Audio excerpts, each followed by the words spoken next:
Hello, and welcome to another exciting episode of Tyrone-sama alt-tabs and blows up his computer. This time featuring Under Night in Birth EXE Latest, which is finally out on PC after 500,000 years. I'm pretty excited about it, actually. So, I know you're all wondering one thing, and I'm happy to confirm that yes, the color DLC is included. It does include the 31 through 35. Oh, wait, no, you wanted to ask about the netcode? Oh, I don't fucking know yet. That might be worth a try at some point. Considering it's, you know, the literal most important part of a fighting game port. According to Ragnar, it's solid. He says done 5 ranked matches already. Well, huh. I thought I was actually... I think I've decided to start here. Because I've been hearing a lot of things about how good this tutorial is.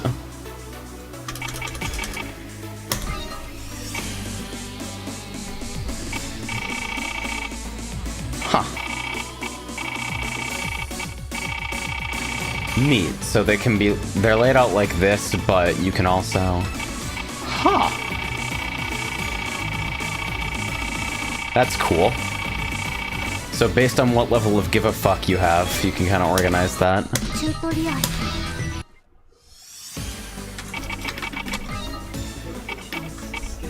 Alright, so I guess we'll go through this whole thing and see if it takes 20 million years or not. It's time to learn how to control your character. Player 1 will be on the left and player 2 will be on the right, same goes for your health gauges.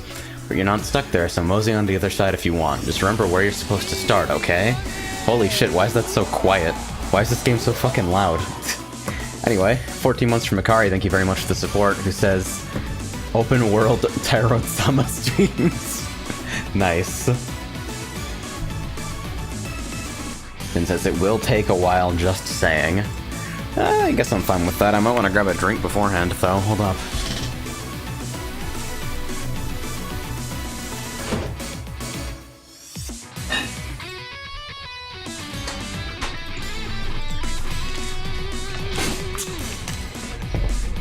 Ah, the ice-cold, refreshing taste of scrubbery. And keep in mind that the health gauges always stay put. Player 1 should keep tabs on the health gauge at the top left, player 2 should keep tabs on the health gauge at the top right. Man, they're really starting low, huh?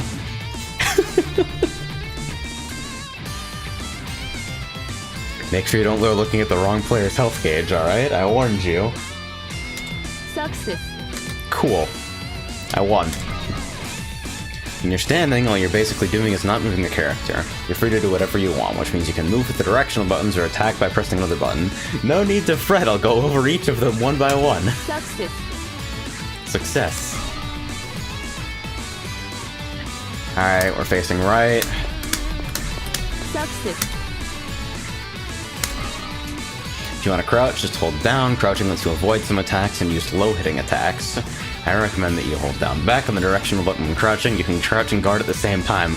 Wait, I don't know what blocking is. I don't understand. They're explaining things too fast and out of order. Success. Gekka going off about bad tutorials in fighting games. A tutorial is absolutely not enough, but it's definitely a bare minimum that a lot of games fail to meet. By the way, Revelator's tutorial is actually one of the worst I've ever played. It's so fucking bad. Alright. So we're out jumping. There's 3 kinds of jumps, by the way. They haven't explained yet that notation stays on the right side. Alright. We're gonna hit some buttons. Success. Got him. Defeating an opponent. Well, you see... Yes, Smart Steer.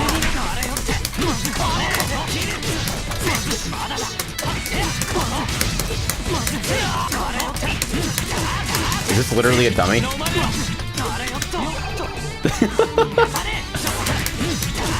That's awesome.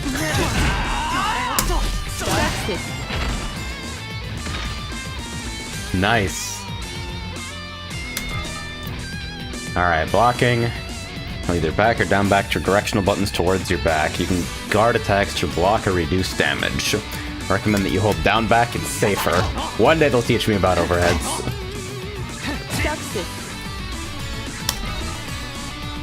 Alright, round icons and victory conditions. Yep. Gotcha. Move to the beginner course to learn more about controls. Holy shit.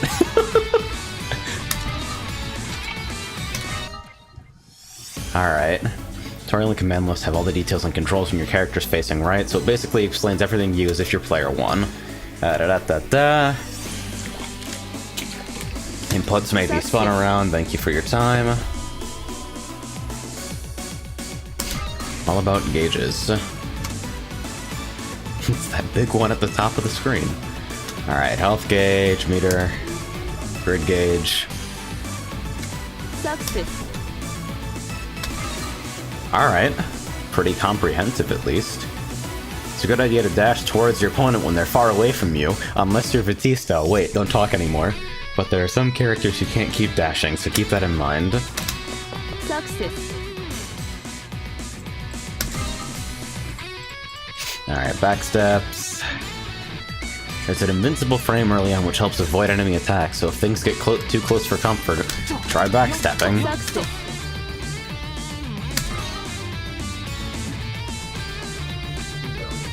Alright. Bap, bap, bap. Explaining attack strength. Crouching attacks. Success. Becco says, a singular invincible frame. Yeah, that translation might be a little questionable. Alright, jumping attacks. Success.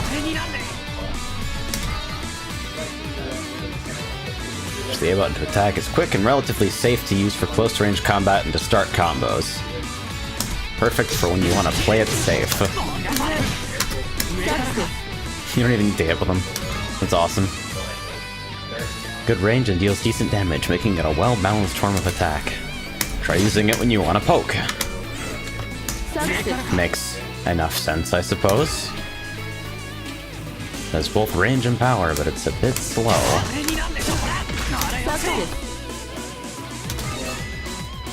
Alright, unique moves.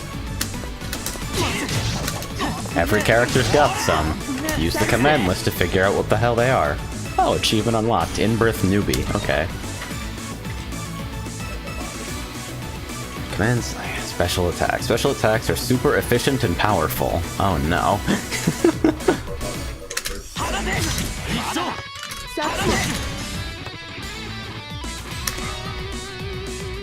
For special attacks, the functional property changes depending on the button used. That means things like damage and risk. Special attacks with the A button don't have many openings, but they only deal a little damage. On the other hand, special attacks with the B button deal more damage, but you're also more open to attacks. Okay. Slow fireball, fast fireball. Seems like it might have been worthwhile to maybe explain the difference that's being displayed on screen. But alright. Alright, cancels. Alright. So we got chains. If the opponent fails to guard successfully, you can keep attacking for more hits. This repeated attack is called a combo. Wow. So now we're gonna have you try an Empire combo.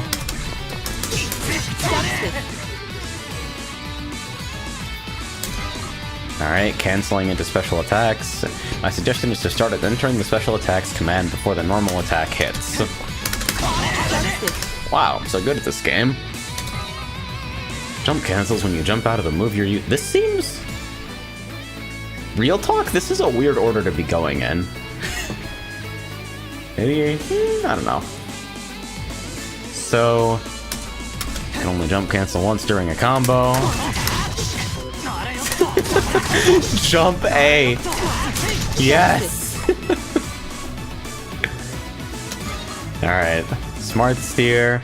Just hit a standing A, then keep on mashing on the A button. Standing A, then mash. That's awesome.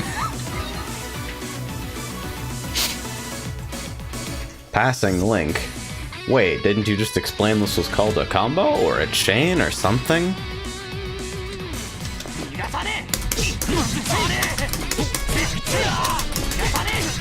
This is a weird order to be explaining things in Under Night.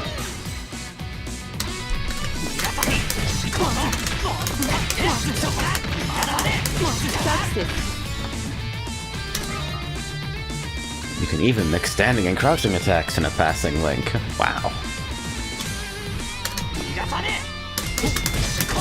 So they have you try out a couple different combinations here. Wow, I can do a whole 5 hits with that. Alright, crouch block. They're just not explaining the difference between overheads and lows in the novice tutorial, I guess. You can only guard against jump attacks with the standing guard. Well, that's a straightforward way of thinking about it. To walk forward to get hit by your stuff. Awesome! Sick!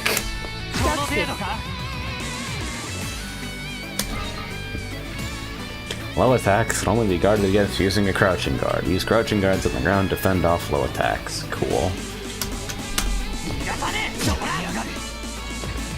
Yeah, Gecko said what I was thinking. Mids are lows. Oh wow, we got Ori here. Okay. The opponent's gonna do an overhead dash attack, so use a standing guard. I appreciate how they pick the overhead that is like the most unblockable thing in the game outside of that.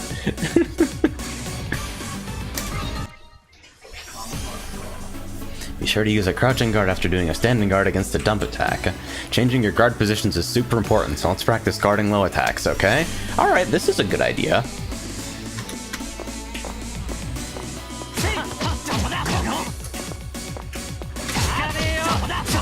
This is a very important thing to teach people. Oh, I fucked it up. Guess I'm not cut out to be a Unist professional after all. Moves like A plus D are called throws. That's an interesting way of phrasing it already. Okay. Can't be guarded against, and you also can't throw an opponent while in the air.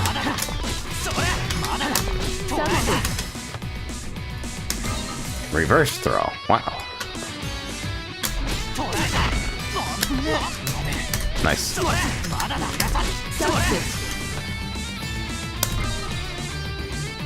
They can be easily countered by an attack. Let's practice avoiding an opponent's attack and closing in for a throw. Was this how it was translated in the PS4 release? I'm a little concerned.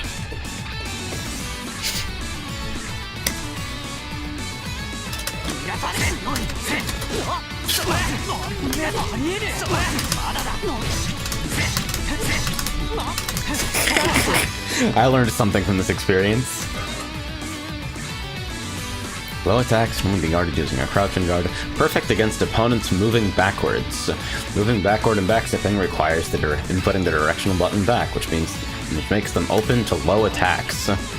This also means that if you want to prevent opponents from moving away from you, just keep using a ton of low attacks. Alright. That's a surprisingly high-level idea to explain at the stage. I think I'm okay with that.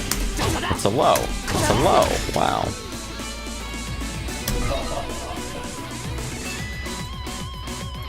Yeah, this seems like the sort of tutorial that people who are like already immersed in fighting games think is super good. I don't know about this presentation, but it seems like it's set up to be comprehensive at least. I just don't know if I don't know. Let's keep going. We'll see about it. Guard against them with a standing guard. Alright, so open people up.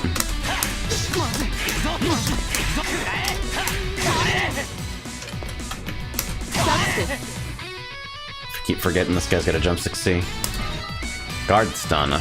Once your attack hits their guard stun begins. Because they can't move during a guard stun, you're free to attack. Wow. Isn't that... Oh, once. Isn't that a little optimistic, expecting people to just be able to do the fireball? I also don't understand how this is meant to actually convey how much block stun that stuff has. If you're done attacking, the opponent's guard set ends. Once you move, you can bet your bottom they'll take action. It could also end if you don't have any more attacks to cancel, if the opponent is pushed out of range.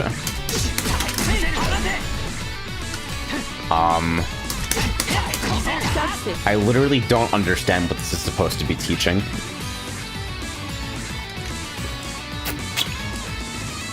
Like, alright, if the intent is like, hey, do chains on block, this is a weird way of explaining it.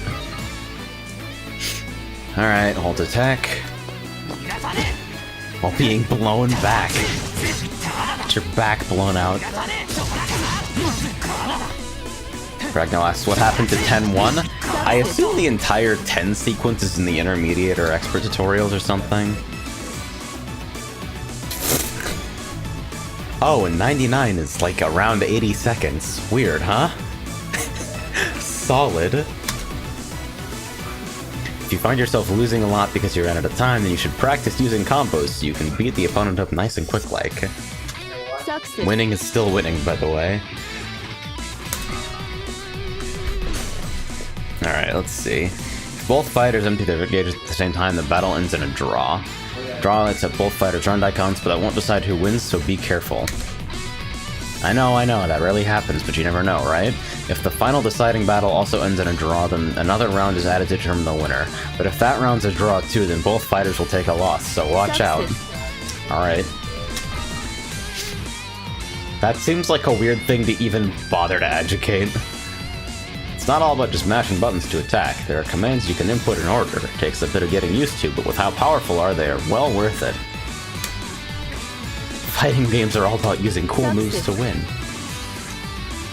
Wait. Now they're explaining how to input fireballs? What the fuck?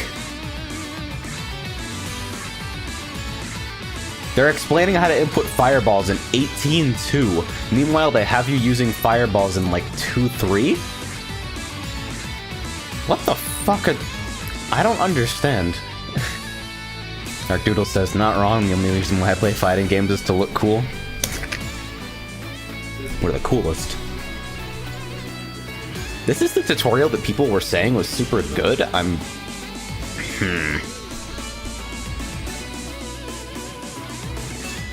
If you do that, it'll take too long to input, which means the command move won't activate. Make an arc without letting go of the directional buttons. See, this is like... It's nice to have that explained in uncertain terms. It just seems like it was put in the wrong order, that you shouldn't have necessarily used motioned inputs while teaching basic concepts. Oh god, DPs, here we go.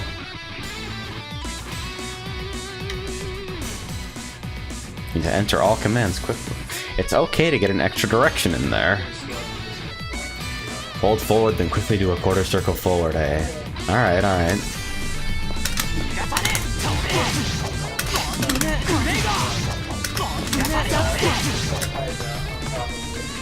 What if I want to hitbox Yuzu? How about that? Alright. Basic explanation. People says this command's a bit tricky. I've never seen a Z input before. It's not rough. Takes a little bit of getting used to for sure, but meh.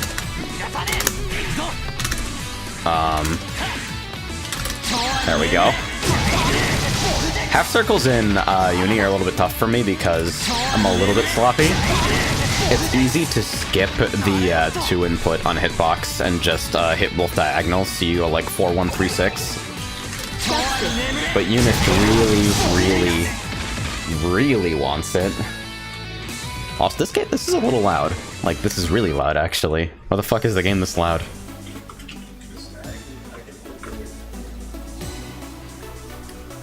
Alright, so charge inputs. We're just doing this now.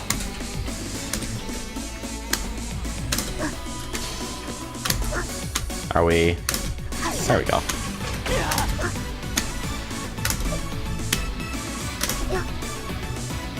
Hey Yuzu, what was that you were saying again? Wait. Green mark. Oh, so you can actually, like, slow the game down in the middle of the fucking... Okay. That's interesting. Success.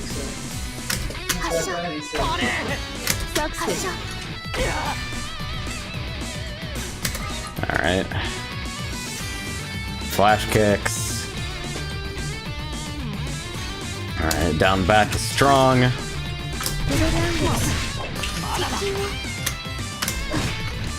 53 frames, huh? That's pretty wild.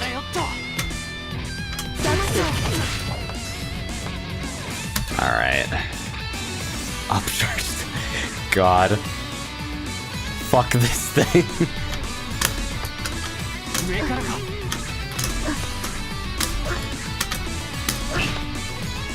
So what are we doing here? Jesus. An entire jump? I mean, I guess it works.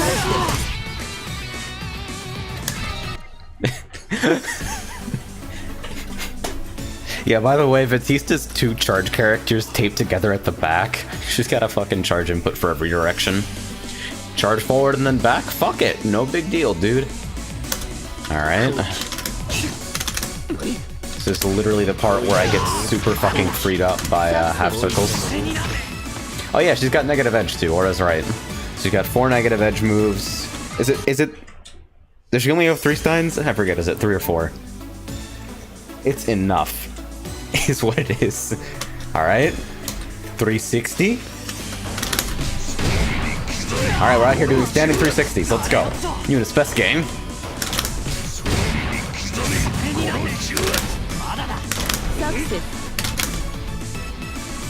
Congrats on passing the beginner course. This is the worst fucking possible order for this to be displayed in. Alright, so let's go back and explain Assault.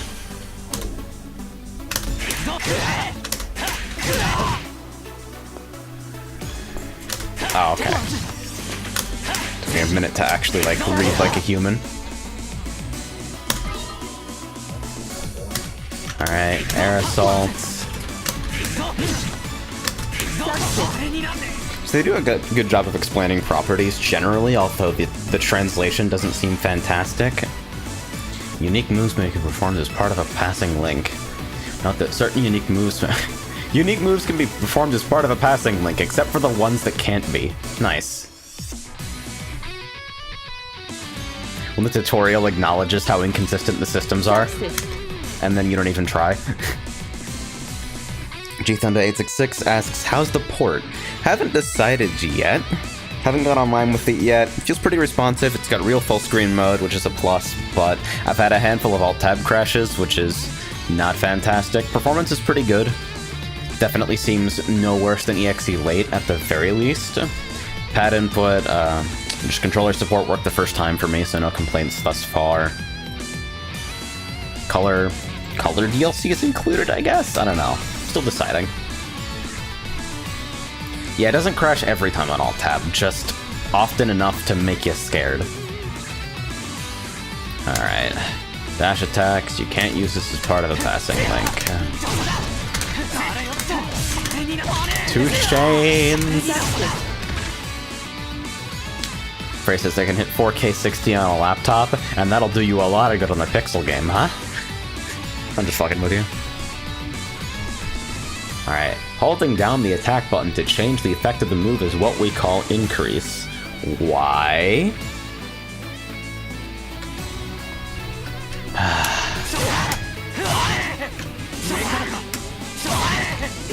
It's also weird to me that none of these actually require you to hit with the attacks that you're using, you just have to do them. Alright, to AAAA. Melty blood.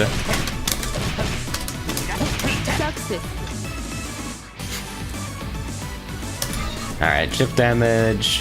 When guarding, you can lose quite a bit of health. However, note that a finishing blow can't be dealt through chip damage alone. Before I forget, Hyde is also able to chip damage using normal attacks as well. Bold of you to assume that I can do motions.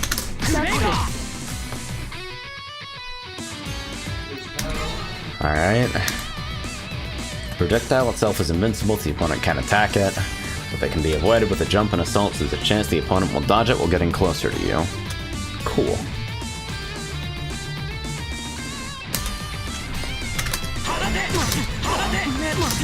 You're at least required to hit with the fireball here, apparently.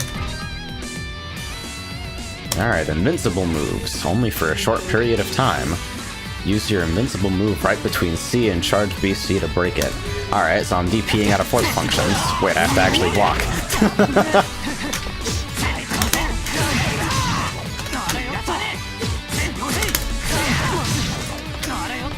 Alright, so this is cool. Teaches you how to DP out of strings, but not necessarily what to watch for. Just lets you know that you can ostensibly do it, but probably doesn't provide enough context to give people good habits regarding it. Inputting command during special attack may trigger additional attacks. Wow. You are terrible. Alright, supers.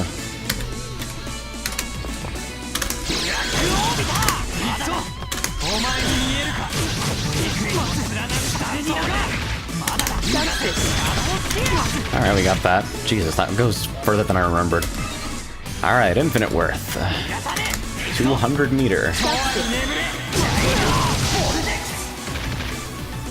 Chris asks, is this being run through by difficulty or all in a row? We're doing it by difficulty for the moment. Not that it seems to matter a whole lot, because they teach you how to input special attacks in Chapter 13, but ask you to do them as part of the beginner tutorial in Chapter 2. So... yeah. Jin says, mods are at a standstill at the moment. Files are encrypted this time. Ew, yikes. Alright, the strongest special attack available to the character. Anime!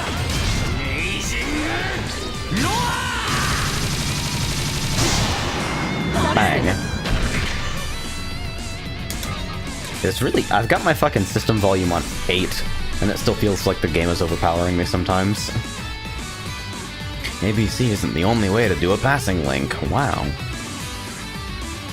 You know, if the A attack, the opponent gets pushed out of range. Oh yeah, and you can smart steer back through. I love this game. Alright. Since you can't use smart steer while you're in the air, it'll be important for you to know how to use passing link to combo. That's not really the reason, but okay. Alright. Yeah, this seems like a stupidly obtuse way of explaining chain combos.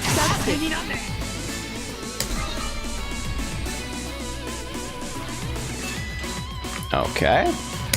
Most special attacks deal massive damage in exchange for lack of speed. Wow, look at all that damage. Alright. Infinite worth.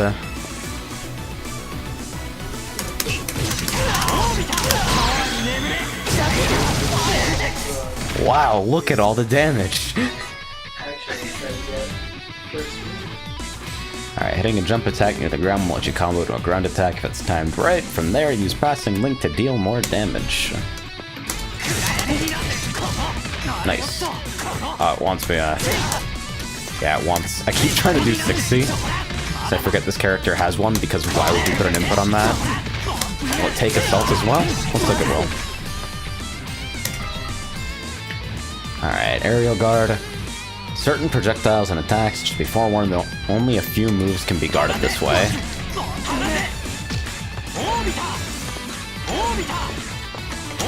Great.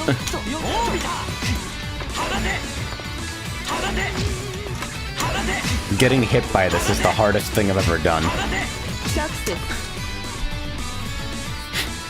Gecko says, I swear if you showed these guys how Mario hard slash counter hit and rage, they'd lose their fucking mind. What's weird to me is that these guys clearly know that like 7k damage combos exist in this game. So like, wow, fireballs deal massive damage seems kind of disingenuous. Entering a throw command route when you're about to be grabbed will nullify the opponent's throw. It'll be too late if you wait until you see yourself being thrown, so you gotta do it as a read. You can also tech out of Watsian's rotate V throw as well.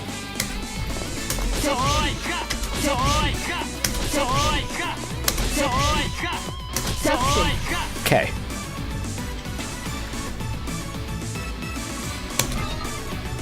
You can use jump attacks right after an assault, turning it into a quick overhead attack. Wait, didn't we explain this? Because assaults move you in the air like a jump, they help to avoid low-hitting attacks and throws.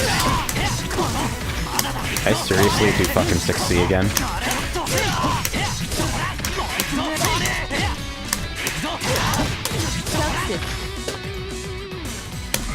Safely end a stun. It's quite important to know when to let guard stun end. If you end it with a risky attack, the opponent could potentially use that as a means to counter. Now then, end the guard stun with a specified attack. You'll find out how dangerous it is to end with the wrong move. Alright. Seems like a clear enough demonstration. This means you can cancel into an overhead to get through a crouching guard. It's wise to make the opponent think the combo will continue, then mix an overhead into the attack. I'd also suggest holding off on using your low-hitting 2C until a later time to force the opponent to crouch guard. Whoops. I'm good. Overhead. Okay. So they bothered to test that at least. That's a good thing to make people aware of. Go ahead and guard stun the opponent, then move in for a throw. I don't like how this is being used as a verb. They do teach you to tick throw, but they don't teach you about gold throws yet, so we'll see. Guarding against a slow attack gives you the chance to retaliate. Use your A or B attacks to rush the opponent. Why are you highlighting that word? You just made it up.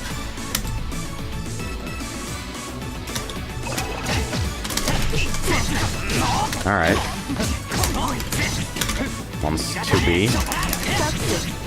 Not a particularly strong block string, but I guess I get the idea.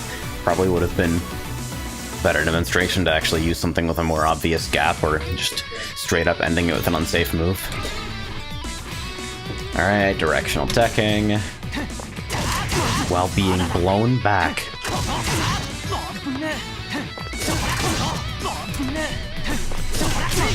I held down for some reason, don't ask me why. Alright, Vorpal, here we go. For this lesson, I adjusted it so each of you have 3 blocks for visual confirmation. Yeah, you will need to wait about 7 seconds first. Fill your grid gauge. Whee!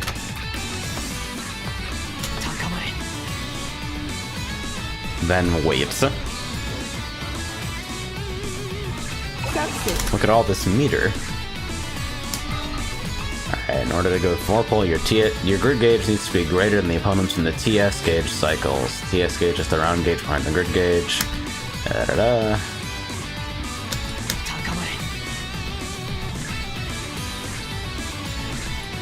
Hyde looks so agitated right now.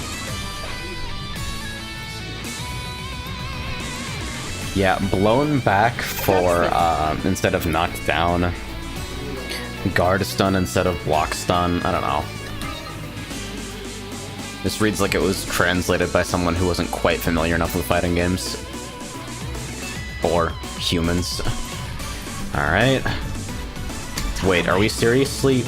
The lesson has been hold concentrate like 7 times. Okay, it's been 3 times, but let's see. Alright, force function depletes 1 grid gauge block. You can use it without a full block, but using it in such a state will increase the opponent's grid gauge. See, they're explaining a lot of this stuff through text, but it really doesn't seem like... It seems like they have the framework, at least, to showcase this stuff through, like, actually, like, playing the game and looking at the screen. Like, drawing your attention to the fact that if you start spamming force function at 0 grid, it gives your opponent grid. It's weird. A comprehensive tutorial is not a good tutorial, necessarily. And yeah, Fred, that does happen all the time, especially if your name is not a say. Alright, so grid break, if you take damage while your shield is up. Wait. Wait, we didn't explain shielding yet! Hold on!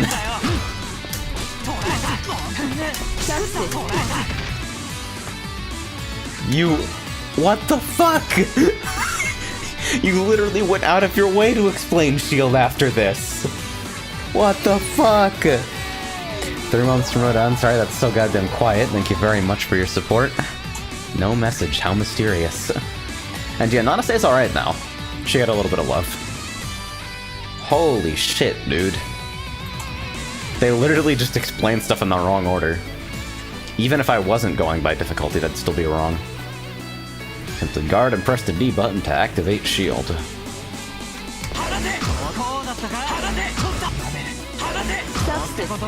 Alright. Aerial shield can guard you against jump attacks that otherwise can't be guarded against.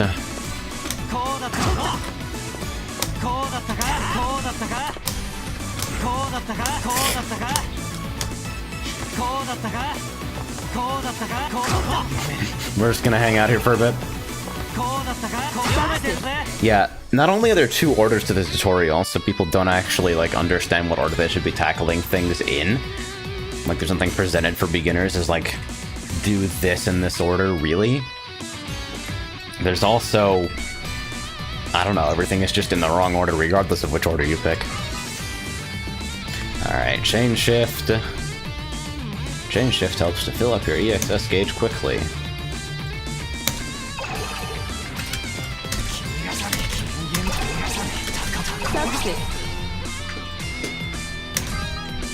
Veil off.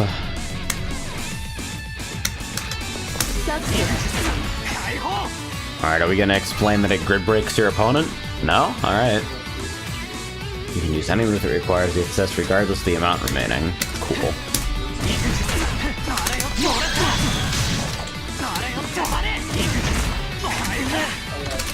I'm gonna get freed up by half circles so often.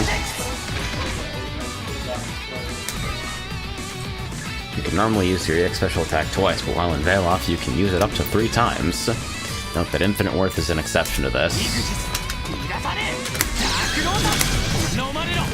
Oh, okay. So that's what it wants? Alright.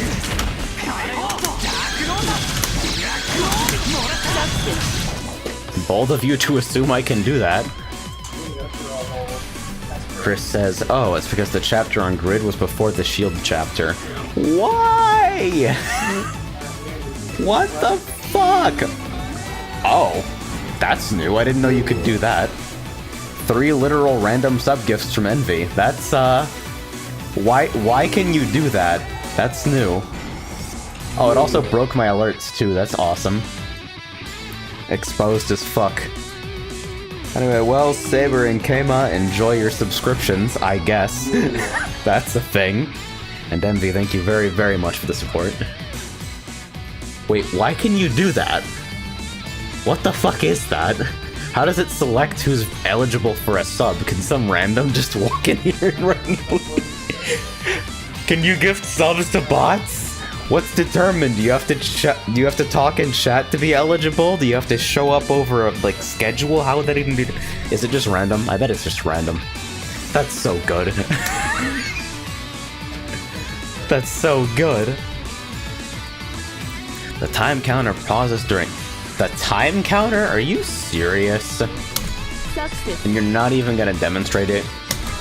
This is so stupid.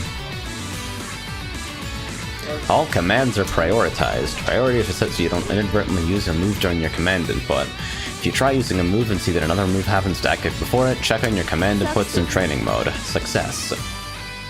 I suggest you go onto the expert course to reach a new level of power.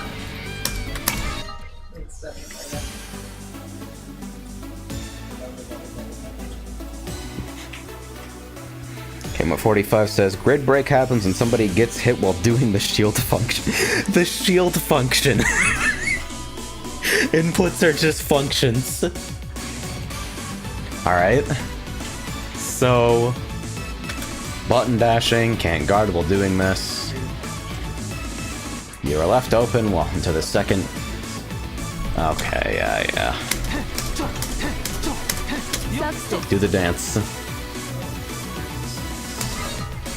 Alright, dash effect. Dude, people were going crazy about how this game had a fantastic tutorial. It's comprehensive for sure, but I don't know if I agree with the way any of this is presented. Using attacks or jumps with dashing adds a dash effect to the move used, which results in attacks with a longer range and a boost to the jump distance. Cool. Standing dash effect A.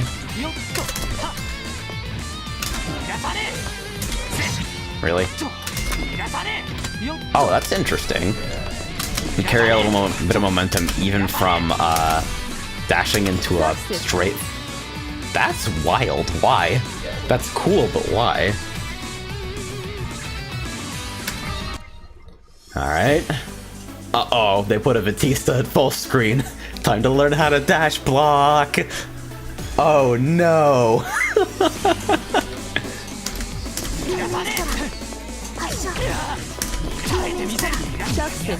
Alright.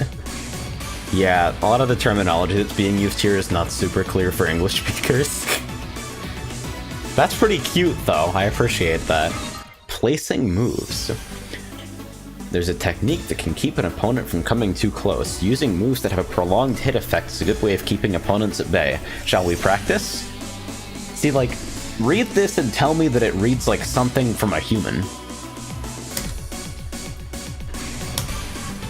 Use your move when the opponent attacks. Wow. So what's a long hit effect or whatever the fuck?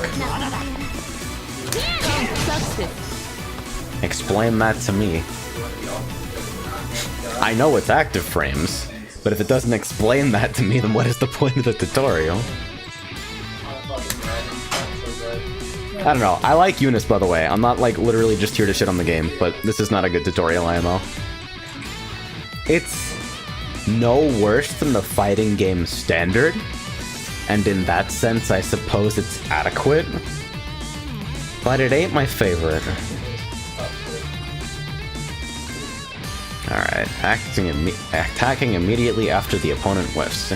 Comes as no surprise that your opponent will be pressured if you consistently strike at their whiffs. Holy fuck, are you speaking English? Passive voice everywhere. Letting the opponent's attack barely miss you will allow you to strike swiftly using a short-range attack. Cool.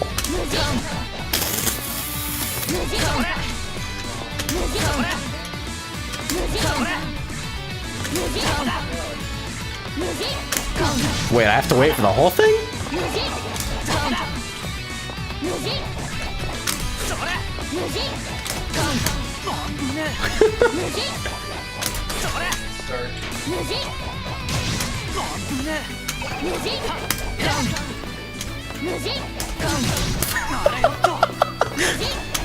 Why would you set this up as the example? How would I get a DP?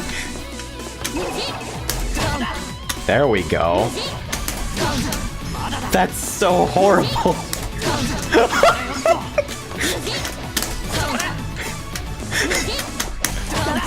This is the worst example of whiff punishing ever. What the fuck?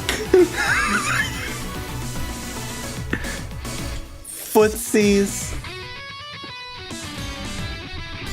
Raz says, can't you jump over and just hit her from the back? Maybe that's what they wanted? I don't know. Let's strike at the opponent's jump attack with 3C. Now this is alright. Dummy doesn't automatically adjust spacing, or at least not entirely, but... yeah. Alright. Rushing. Attacking repeatedly, regardless of whether or not the attacks are guarded against, is called rushing. By who? Who calls it that? This allows you to connect to combos if your attack lands, and keeps the opponent's guard up to reduce overall risk. Alright. Hides rush attack additional. Okay. Keep the rush going, even if your opponent guards.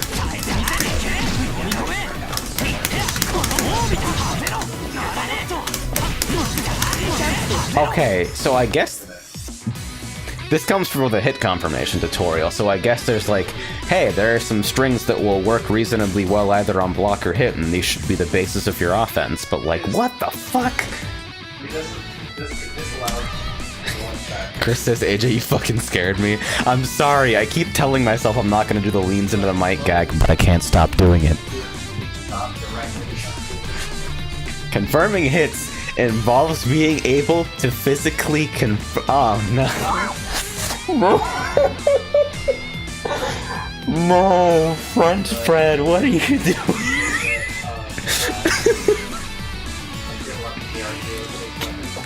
What the fuck?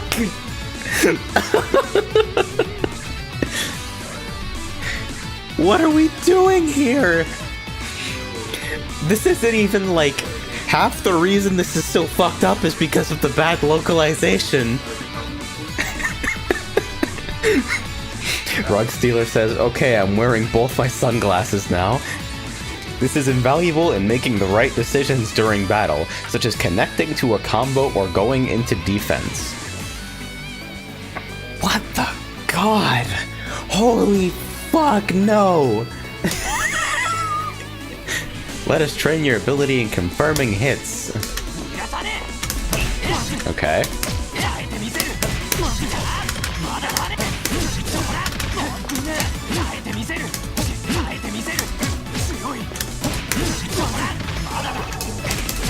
Whoops. Wow. It actually kicks you the hell out. That's crazy. Alright.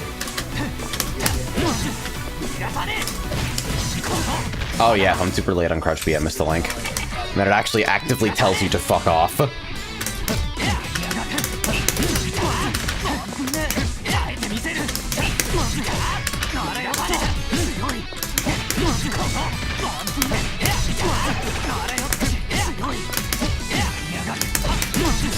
There we go.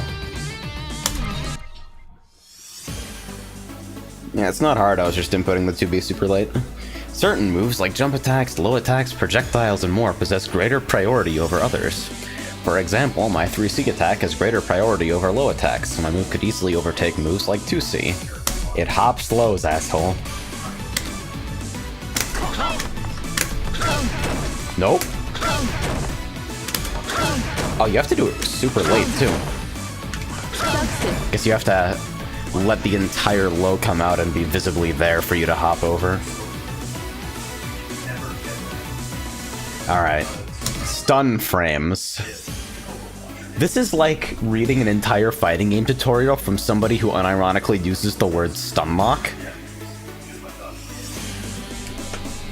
And yeah, it's not priority per se, or a dude, but 3C does hop lows. It does blow up 2A, so they're at least teaching you about a real property that the game has. That's not what priority means in typical fighting game parlance, though. Not really. The time it takes for you to move after attacking is referred to as a stun. No, it's not. No, it isn't. That's factually wrong.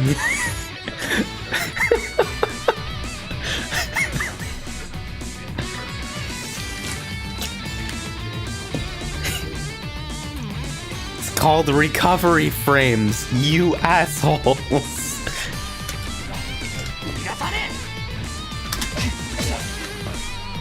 Alright. So once again, explaining that you can get blown up by doing slow stuff on block.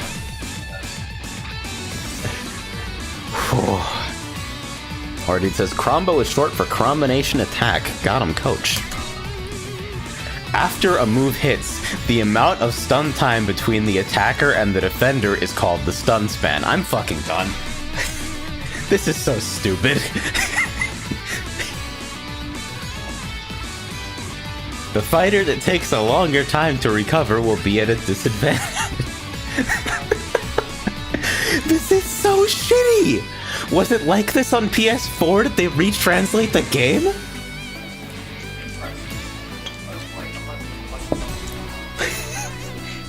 Stun spans differ depending on the move used, so let us see this in action. The opponent will do a vertical jump after they guard your attack. We will do the same after guarding their attack. If you jump up... Okay, so it's explaining one block jump. That's straightforward enough, although I don't agree with the way they're phrasing this at all. If your stun span is much slower than the opponent, there is a high likelihood. Oh, I'm gonna eat my microphone. Holy shit. Remembering the stun span for all moves is extremely difficult, but focusing on the core moves will surely help your decision making. Or a dude says, imagine if we used the word frame literally everywhere. Nah, fuck that. No, they used the word frame already. They used the word frame exactly once. They explained that there was an invincibility frame, singular invincibility frame, on backstepping. Which is like, alright. So you're explaining this in the novice tutorial, the concept of invincibility might go over people's heads entirely at this point already. A single frame, and also we're out here calling it a backstep instead of a backdash. Like, you're really committed to just not using any terminology that allows people to, like, interface with any learning material or people they find online? Okay. You get one. Anyway, remember frame data. Slight disadvantage, disadvantage, slight advantage. Oh, forward B, okay. Okay, so that's really bad. Success. But if they block charge C, then it's still your turn. Jinku Siraga says, I know you were half joking, but console port has the same translation. Oh god. See, like, I was legitimately wondering. Because this can't be the same tutorial that people were saying was good. It's so bad. Well, it's not bad for fighting games. That's part of the problem, isn't it? Ah! Fucking hell! Brad says, yeah, this is going off JP terminology and not Western terms. Yeah, translation versus localization. Yeah. You can use Passing Link to reduce stun duration. If your attack is guarded against, use moves like A to minimize the duration of your stun. Alright. So if you 3C... Okay. Failed guard, but I actually did block. I don't understand. Okay. Good example. So that was an extremely roundabout and fucked up explanation of basically how to whiff A attacks to not get blown up on block. Which is fine, alright. Counter hits. Wait, we made it to like an hour into the stream and they're just now teaching us about counter hits. I mean, I guess it's not an important thing for new players to know, but eh. It seems like the sort of thing that I'd personally like to explain earlier as a method of, like, tying into, hey, here's the game's messaging system for don't mash while you're at disadvantage, jackass.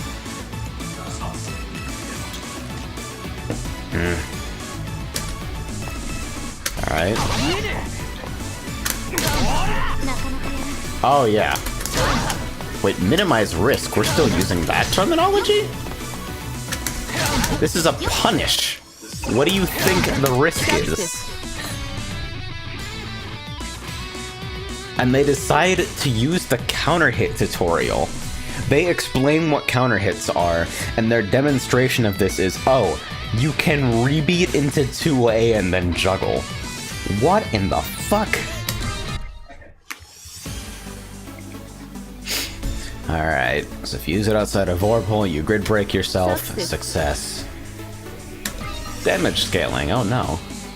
You can maximize the damage dealt through a combo by simply using heavy hitting attacks early in the combo. Let us see the difference between the damage dealt in combos beginning with A and B.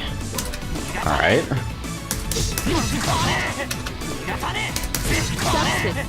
Gotcha. Bounce limits. So, if the opponent bounces a total of 3 times after slamming against the ground or a wall, the opponent will enter an invincible state that ends upon their recovery. Once in this state, the color of the gauge under the hit counter will change. Now then, shall we see how the opponent enters an invincible state until they recover from the 3rd bounce. This is a... okay, so it wants me to do what? 2C, charge C, force function B, force function B? Okay. Oh, just the tap version.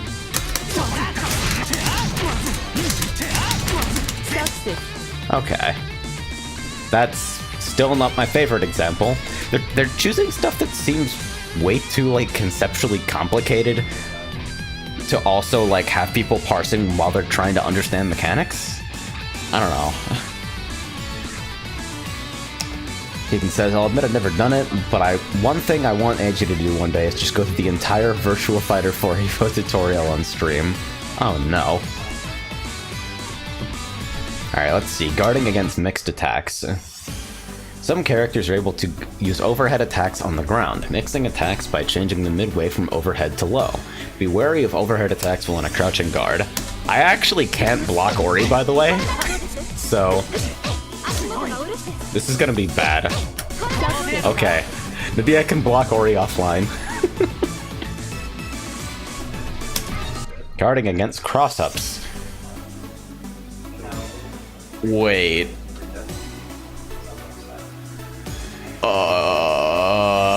This game has cross-up protection. How are we presenting this? Guarded against by entering the directional buttons forward or backward. Okay.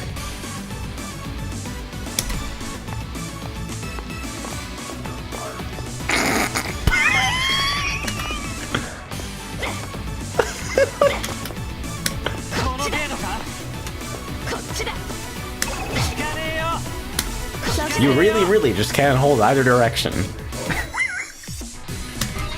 Guard strings. You are unable to take any action besides guarding while being attacked. This state of repeatedly guarding attacks is sometimes called a guard string. You really don't like the word block, do you? While in a guard string, once the initial hit is blocked, oh for fuck's sake. Once the initial hit is blocked, the guard will stay up, but you will need to input the proper guard if the attacks are mixed. Oh, okay, we're just going?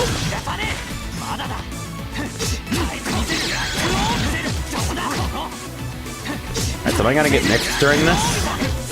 Is this thing gonna go for overheads? Guess not.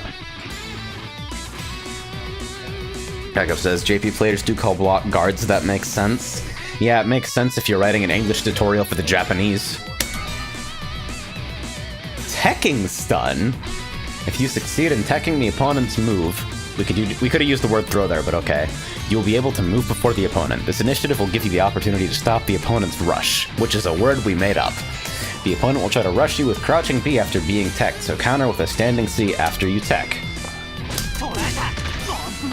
Throws are hard.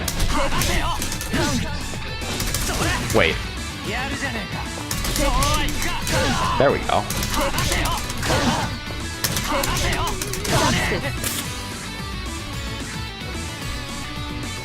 Alright, throw mixes. Guarding can block most attacks except throws. Teching will help against throws, but will leave you open to attacks, so it would be efficient to mix throws with normal attacks. The opponent will mix a normal attack with a throw after dashing, so let us see if you can successfully guard against it. What?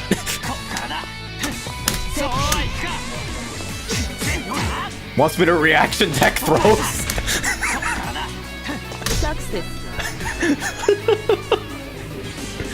I literally... Oh no. It literally just explained that you can't reaction tech throws. And then it's asking me to reaction tech throws. Alright. Hold 6AB, then time D to do a moving throw. This allows you to throw opponents who are slightly out of reach. Oh no.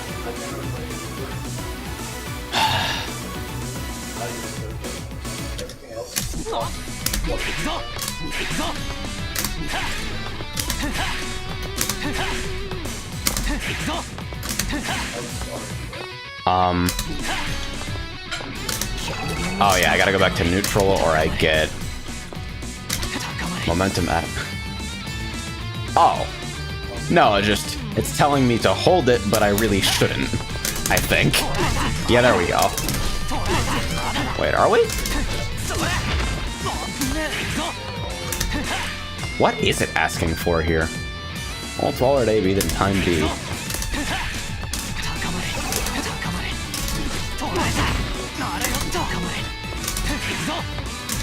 What are we doing here?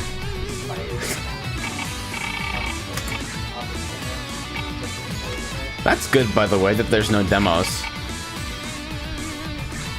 You're getting it, but I think it really wants you to button dash. I mean, I am button dashing. I just literally... I apparently did it once, but I don't know what it's fucking trying to say to me. Because if you hold 6AB and then press D, you get assault literally every time. Oh, it just wants to fucking... Oh no, during fucking dash startup?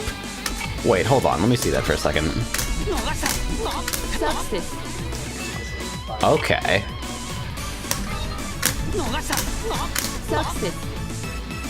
I'm... Alright. Again, weird text, but I guess I'm glad that it covers this.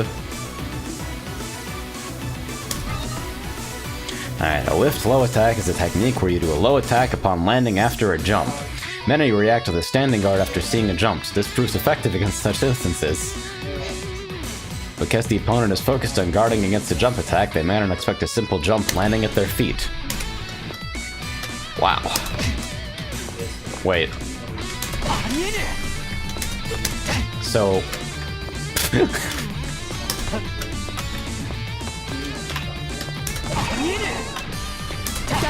Okay. This is a tomahawk. Nice. Jump attacks from an aerial assault can be cancelled. Since you can do an overhead combo by using a passing link jump attack, it works well against those who crouch immediately after a standing guard. Holy shit, this game likes fucking text. I don't mean to be like, oh, the game wants me to read, oh, but like, Jesus Christ, could you like try to be a little more concise? Assault and hit buttons to blow up fucking crouch. Okay. Aerial assault.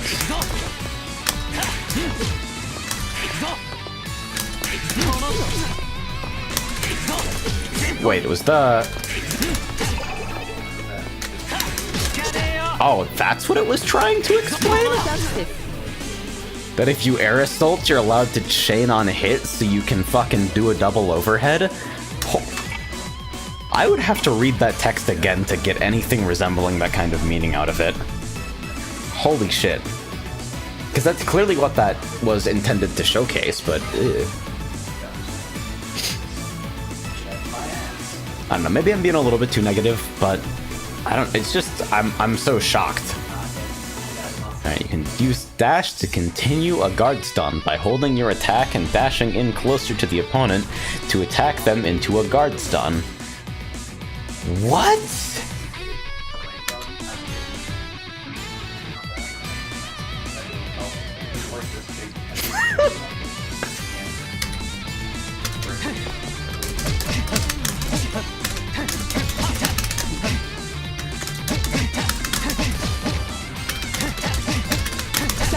Okay. Guard stun continues, except it doesn't? And that's...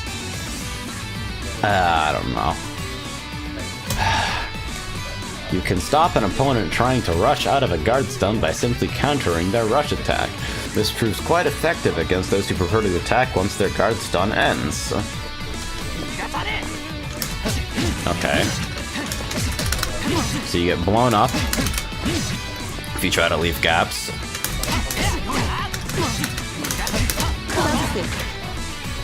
But small enough gaps, just counter hit them. Okay.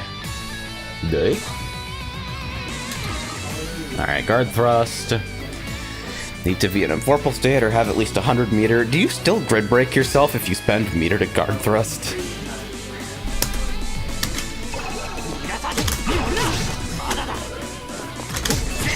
Whoops. Huh. I'm hitting AD, I'm stupid.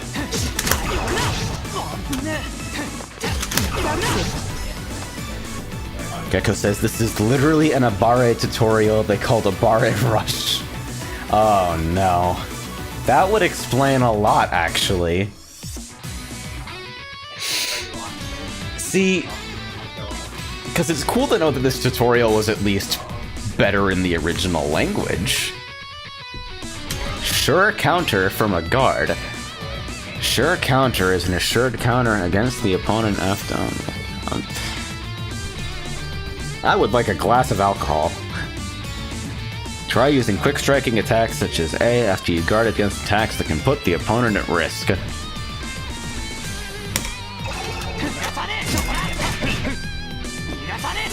Wait, haven't we explained how to fucking blow up unsafe shit on block like 3 times by now? Was it supposed to be meaningfully different and just get lost in translation? Yes, it's just block punishing, except we've explained something that looks like block punishing a couple times now. Beginning a combo with a stronger attack deals greater damage, hence A, B, C. This also means it is better to sure counter with a combo using high damage output attacks such as B and C than A. Uh-oh.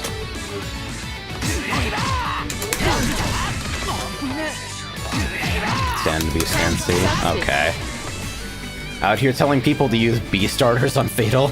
Okay. Alright. Special attack and infinite worth blackout. When you use an EX special attack or infinite worth, the screen blacks out temporarily, and the in-game TIM stops for a moment. This temporary state signals a powerful incoming move and offers time to determine what the next move will be. Success. They just didn't care. Alright. Quick recovery is aerial ground and emergency. You must try to use them in a way that the opponent can't read. If you recover backward on a ground or emergency recovery, your grid gauge will go down. Okay.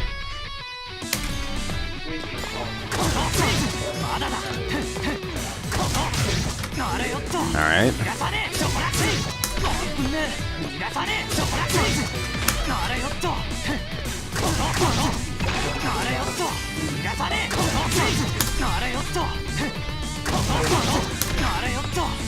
We're gonna sit here for a while, huh? When you come in contact with the ground,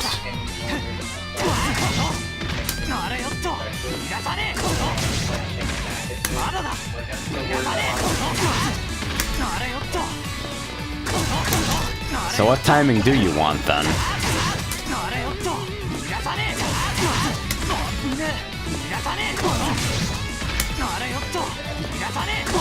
We're just gonna hang out here for a while? Can I get a visual? Of course not, there's no demo. Because this is something that I didn't know. Knockdown mechanics in this game, not completely a black box to me. It's like I don't understand them on that level of depth. I just don't understand. What are we doing here? Wait until laying on the ground.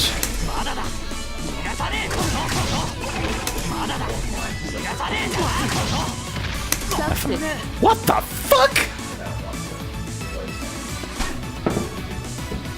How much do I have to delay that? Holy shit, I was already on the ground for 30 fucking years. Let me see that again.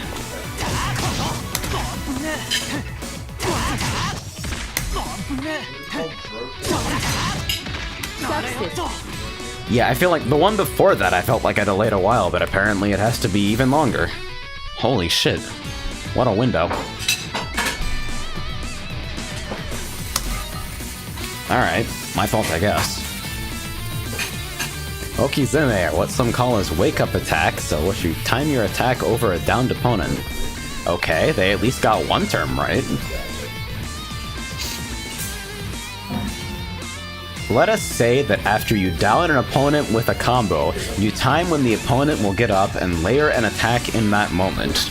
Even if the opponent tries to counter with A, because your attack is already in effect upon their coming up, you gain priority. This forces your opponent to guard or backstep away from you, preventing them from striking back. That last sentence is the only one that made sense. And I missed the fucking third text box apparently because start skips text instead of going through it. Alright. Nope. It just kicks you back here immediately.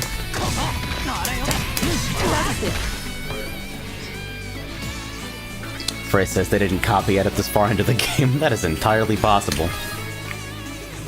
Alright, you cannot properly attack against an Okizeme, so what will be crucial is knowing how to guard against an Okizeme. Oh, I have to take the knockdown and then... Oh, it does actually adjust just the timing if you recover. That's nice. Alright, reversal with invincible moves. Whoops. Gouge attack. No? There we go. Not quite.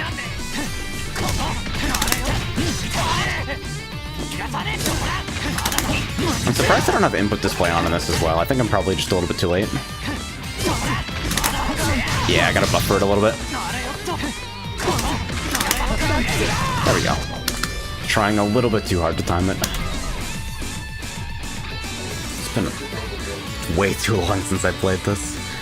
Alright, backstepping has a short frame of invincibility. There's that word again, frame, singular, upon its startup. So if you use a backstep with the reversal, if you use the backstep with the okay, that's gotta be just lazy translation from Japanese. That kind of grammatical construct? Okay. See, backstep Okizeme as your reversal. That's a little better?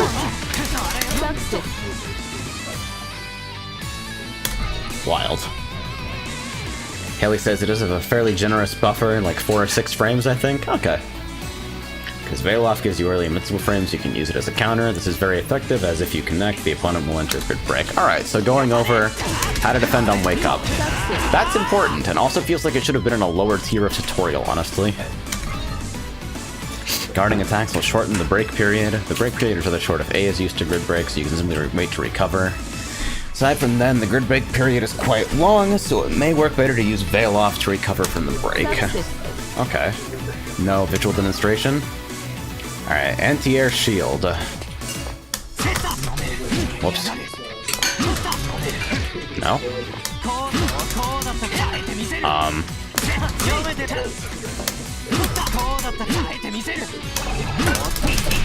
Oh. You mean that early, alright. Holy shit. Alright.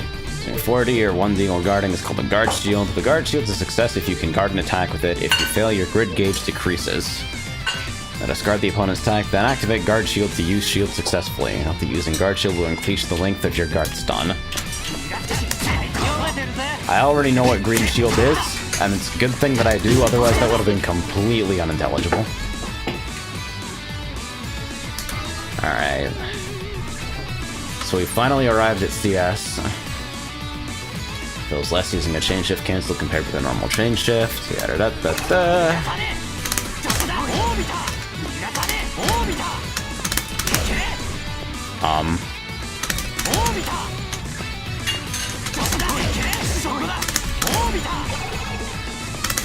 Am I super stupid? Oh, it's super early, okay. Trying to do that way too late. What is a hide? Chain shift whiff cancel.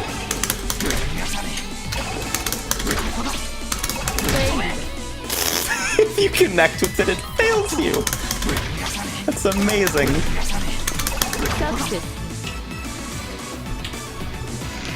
Saki says, I believe this game has easy records, AJ. I know that they changed Nanasei's 2-6X follow-ups so that you don't need to hold forward to do them anymore, you just hit the button. It does seem to be definitively asking for the quarter circle for hide, though. Veil Off has a few invincible frames that cause a shockwave, blowing opponents away. If the shockwave hits, the opponent is forced into Grid Break. Wait, didn't we already cover this?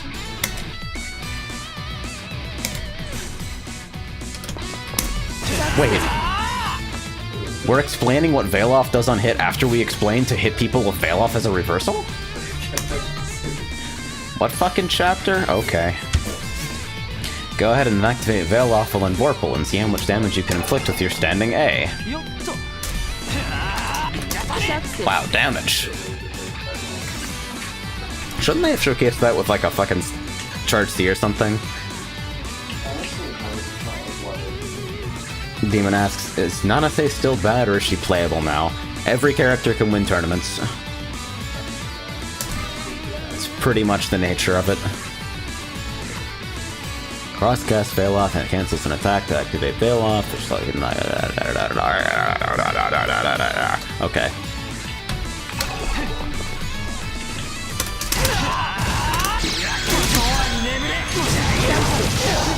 Alright.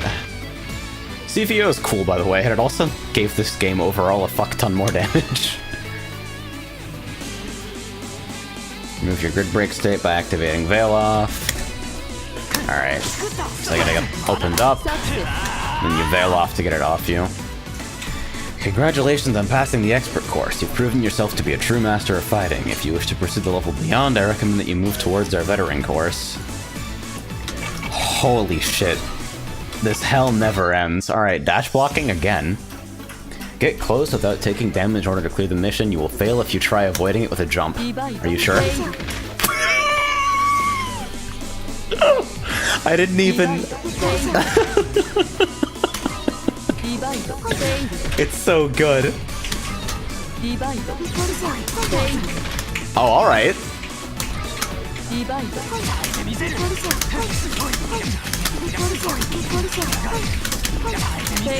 Whoops.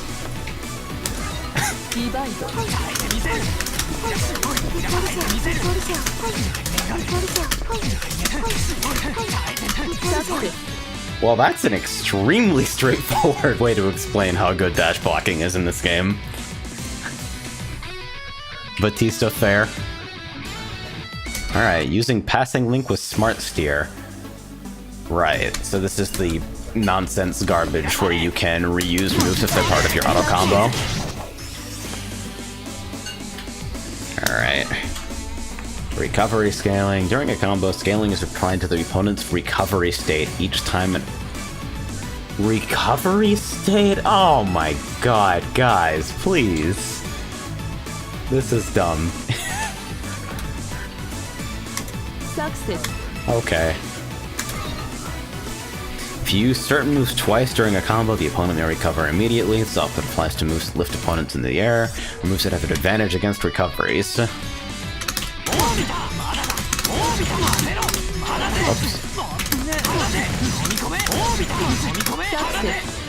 Yeah. So they forcibly tech out. Delay cancel combos. Delaying involves using a move on more delayed than usual. That is the real sentence. Delaying involves using a move on more delayed than usual. More delayed than usual? Do we have alcohol? Oh no. Alright, everybody on screen, take note. He asked for it.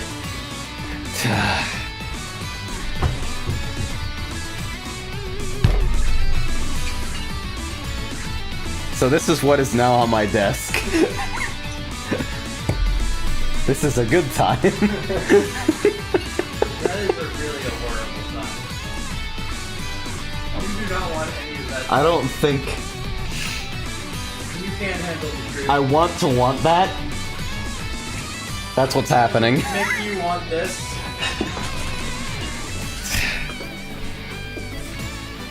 I'm actually having alcohol. I'm not gonna force feed alcohol to Adrian. Unless you want rum and coke.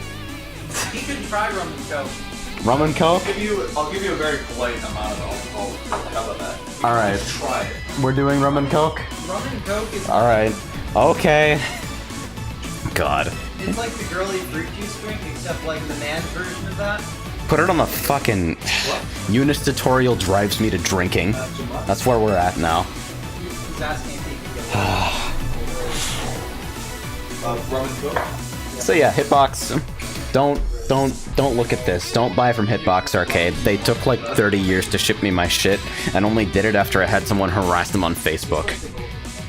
And then like the next person in our Discord to buy from them had the same shit happen to them. Don't buy from Hitbox Arcade. I don't endorse them. I want to get the plexi fucking removed to the logo. Please just like get a Panzer or something instead. Go to Jason's Customs or something. Panzers are like $100 more expensive than this though, so like, and they're bricks. I will say the build quality on this is not bad. I appreciate that it's fairly compact, although it could be more compact. I don't think it would be like I don't think it would sit on your lap as well without some of the horizontal. And yeah, Amp has a Panzer and he can vouch for it. Holy shit, I can smell the alcohol from here. Yes. What the fuck? That's probably too much, but we're gonna pour it into it though. Are you ready? Keating Rourke says you can make your own. Hey Wes, it's a guy in here named Keating Rourke. Do you have an alt?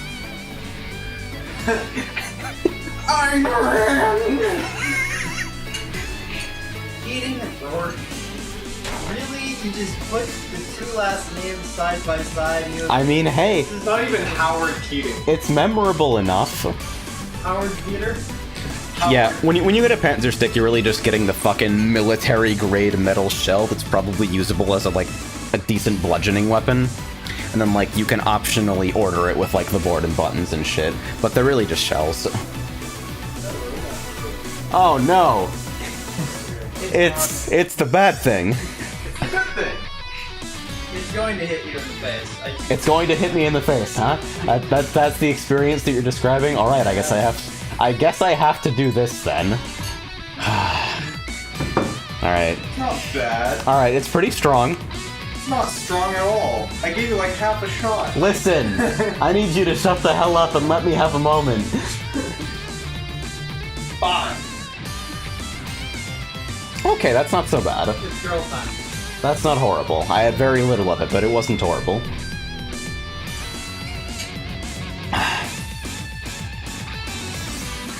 I like it better than Rum and Tang.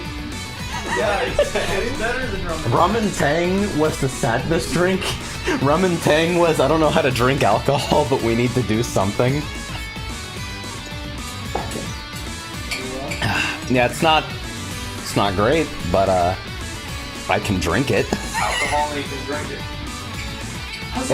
It's alcohol and I can drink it is basically like my bar for alcohol. It's like if it's anything that's not Angry Orchard, then all I really need is to be able to get it into my body. NTU says chug it, AJ. No. Why not? No.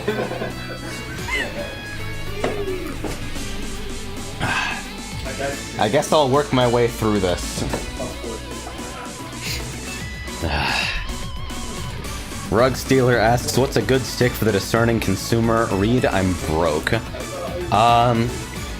I hear good things about the combo line. I know that back when they were 8-arc, Ethan got a 8-arc stick, and it was pretty high quality. If you're okay with like old platforms, if you just want something for PC, like look into a used Mad Catz TE or Mad Catz Brawl stick. It's what I used for a very, very long time, and I was pretty happy with it. After I replaced the parts, you want to get some was from somewhere like Focus Attack or Arcade Shock. Not shilling any retailer in particular, by the way. Just going out of my way to say that. Gecko says, every time this tutorial is bad, take a sip. Alright, we'll be through it in no time. For example, Hyde's additional attack from 214B can hit downed opponents by using delay cancel to unleash the additional attack more slowly than usual. Gotcha. Okay, so we want...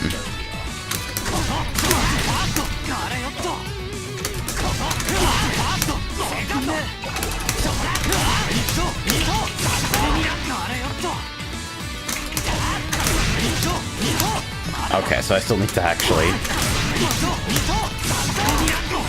Yeah, I still need to delay a lot more.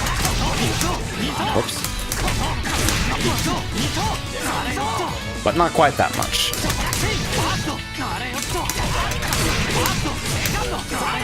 Nope. This seems like the sort of thing that you'd like to have, you know, a demo for. I nearly had it there, I just hit C instead of B because I'm a potato. And now we're doing this, apparently.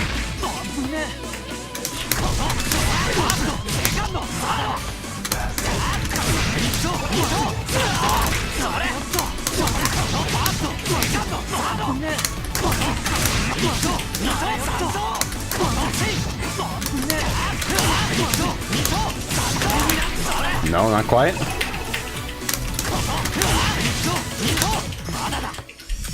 There is a demo. Oh, there's a demo for this one. It's the only thing I've checked that has a demo so far. So I'm bap, bap, bap. Alright, maybe a little slower than that.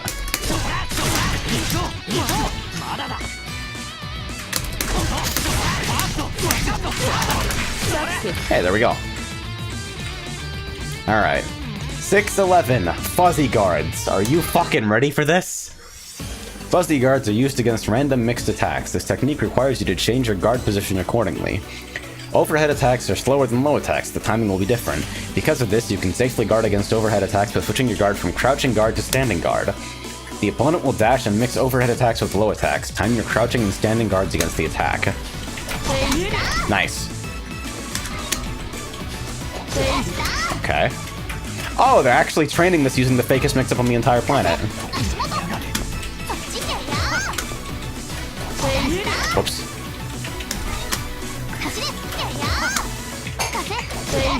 Okay, I am letting up a little bit early, though. Like, 66C is really slow. Not quite that slow, though.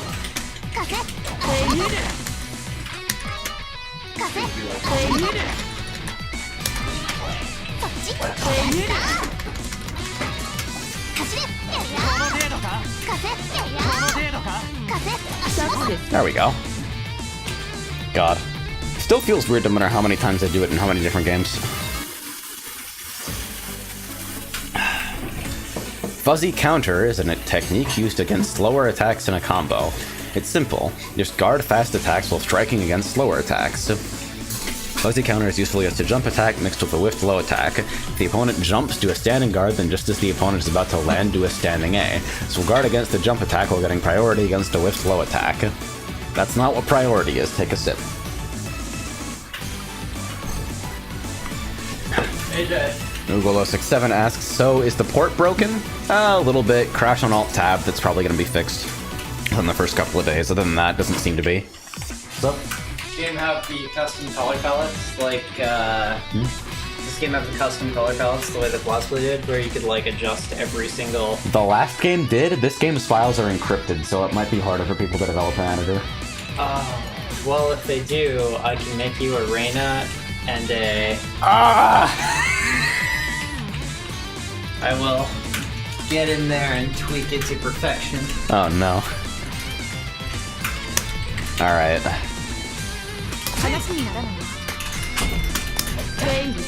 Okay.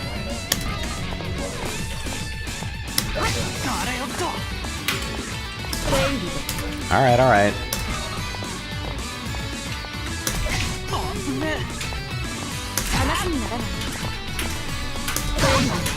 Oh, come on. Come on now.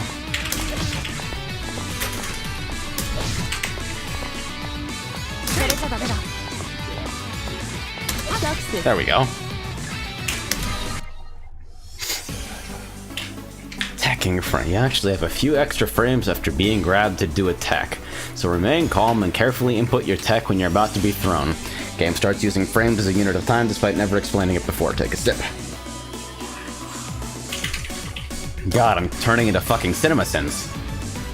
These frames could allow you to make the right call against mixed attacks. When the opponent comes close, tech the opponent a bit after you go into a crouching guard position. This should allow you to guard against both normal attacks and throws. This tutorial is called Teching Frames, and it really should be called Delayed Throw Tech. Take a sip.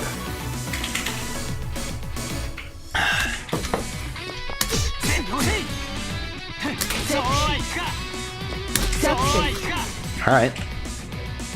Throws and teching during guards. Some special attacks and throws can grab opponents with their guards up. When facing those kinds of moves, the frames to tech increase, so keep a level head and carefully input your tech against them. Stay wary and get yourself ready to tech even while guarding. This way you'll be ready for anything. I'm starting to realize how bad of an idea it might have been to drink on the first day of the new fighting game. Note that aside from normal throws, Waldstein's Rotate A and Gordeau's 214A are both able to grab opponents with their guards up. Alright. Is that your idea of... okay.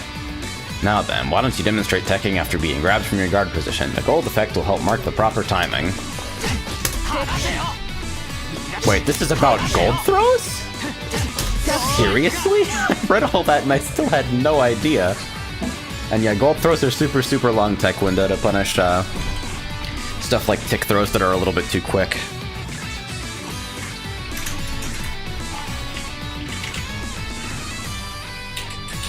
God, this is horrible, but it's not that horrible. Timing your tech too early will put you into a failed state, meaning you'll enter a temporary state where you can't tech. Even if you try to, it won't input, so keep that in mind. We're going to see now what it's like to not be able to tech. The opponent will dash and try to throw you, so use 1 AD and prepare a tech with crouching shield. Once done, the opponent will switch to A to throw, so your tech will miss and you'll be able to experience the state for yourself.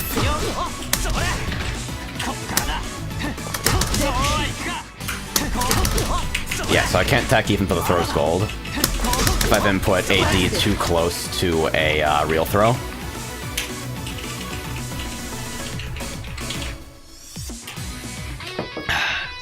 Next challenge, crouching A with teching. Hold 1A, then time D to do a tech against throws against other attacks you will need to crouching A. This allows you to set up against other attacks besides throws.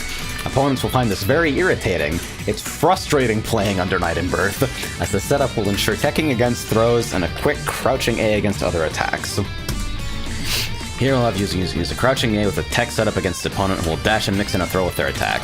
Keep your crouching guard up, and once the opponent comes into throwing range, input 1A, hold down the A button, and time the D button. You'll be able to tech against their throw, guard against their attack, and they decide not to strike, your crouching A should hit. I feel like they should explain immediately what blows up this OS.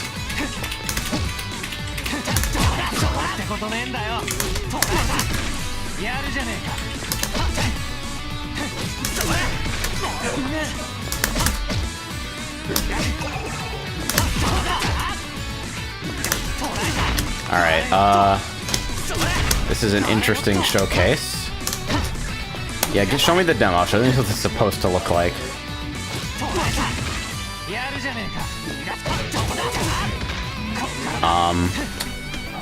Here we go.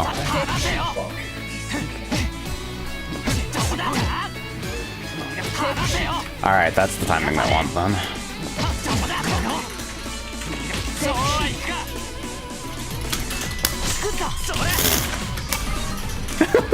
Wait, I didn't need to do that. Hold on. I didn't mean to literally rage quit it.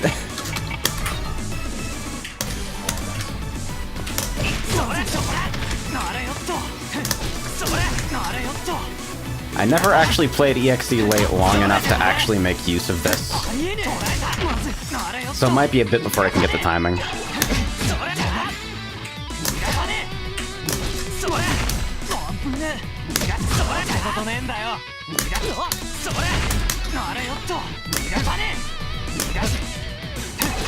There we go. Not quite. Yeah, it does teach the OS.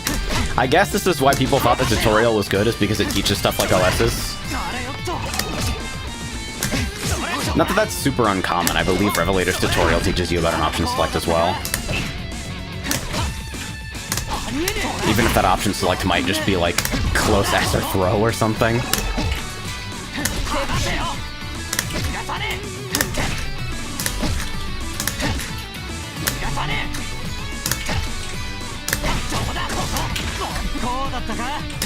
At this dash distance, it's actually kind of a pain in the ass. I get the idea, though.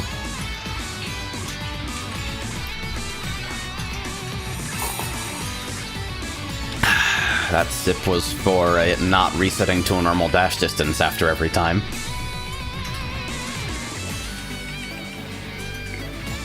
Haley says, Ref tutorial teaches you several OSs, throw, fuzzy guard, fuzzy jump, and another. Wow.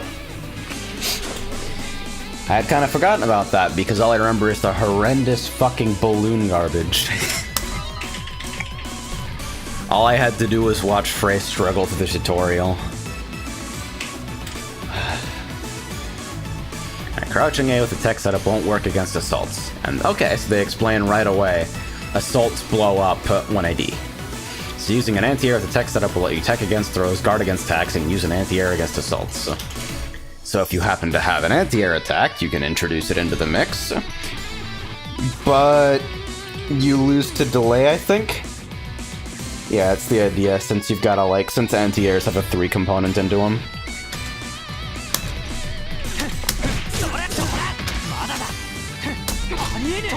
Not quite.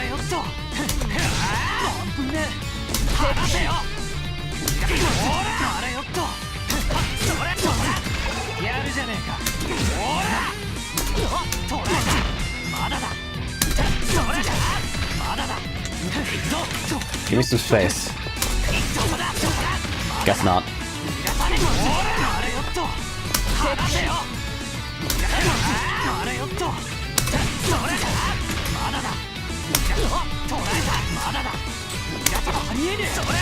A little early, I think? It would be nice if they had some indicator of whether the input was early or late. That seems like kind of an important thing to have in the tutorial if you're going to bother to, like, teach people this.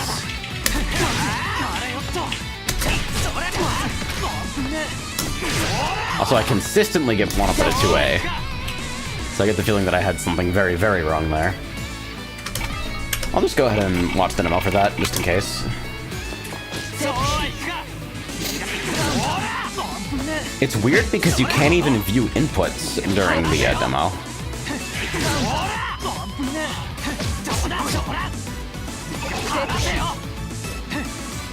So if you want to, at like the end of the tech window. Okay. Backstep with teching. You may be at risk if the opponent decides to wait to whiff your teching. This is where backstepping with teching helps. Use detect throws, guard against attacks, and backstep if needed. This works well for characters that can backstep safely. Alright, so 4ABD. Alright.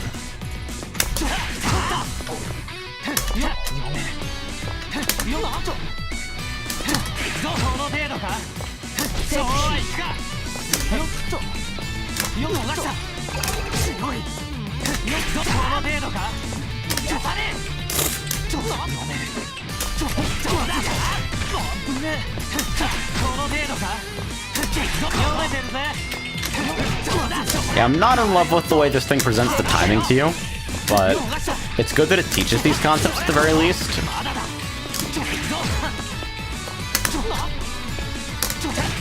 Some like, if it resets you after every attempt and then gave you some kind of feedback on stuff like successfully defending against the overhead as well, I think it would feel a lot better.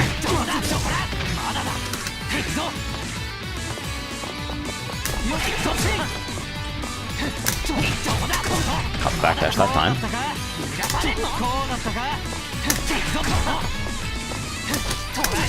Okay, so it wants me to backdash a little bit later to avoid getting blown up by... Is Hides 2A low? I forget.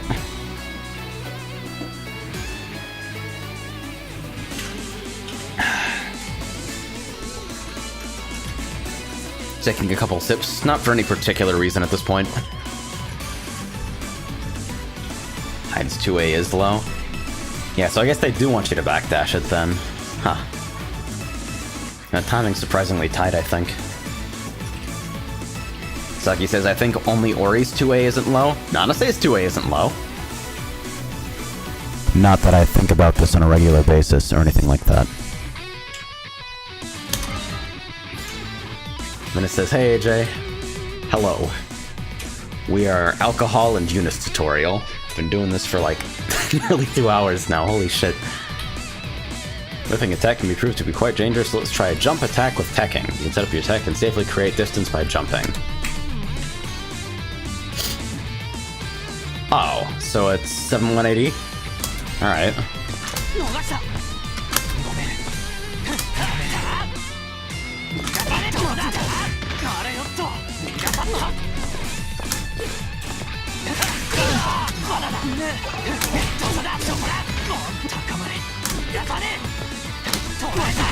Yeah, I think the fundamental way these are set up is a little bit fucked up.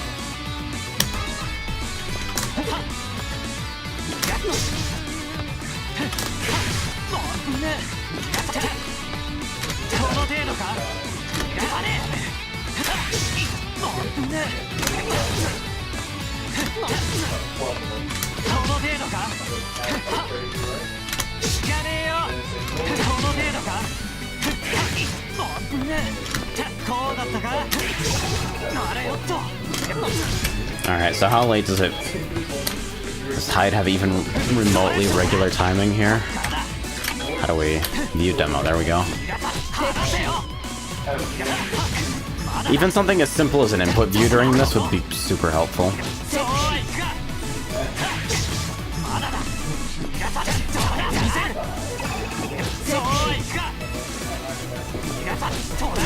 So your legs don't get clipped if you're pre-jump? Hernas asks, how are you enjoying your alcohol? Not an exceptional amount. But it's serving the baseline purpose of alcohol, which is important.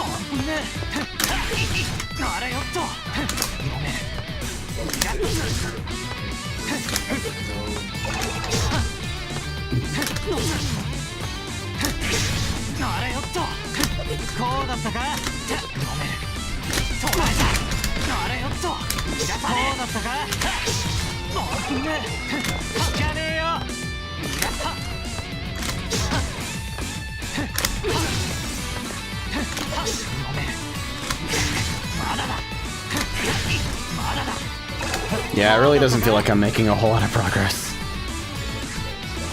Geek says, blame Namco, like it's literally illegal for them to show inputs as timing for another 2 years.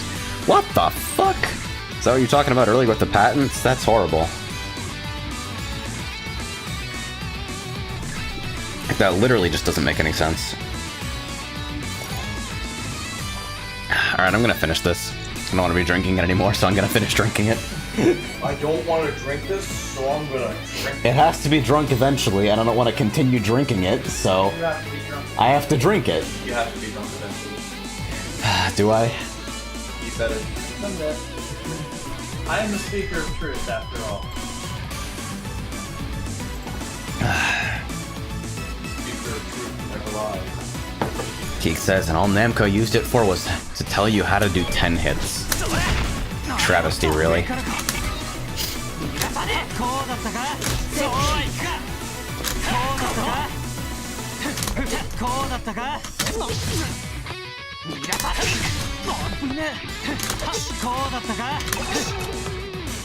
Yeah, literally any kind of timing indicator here would be super nice.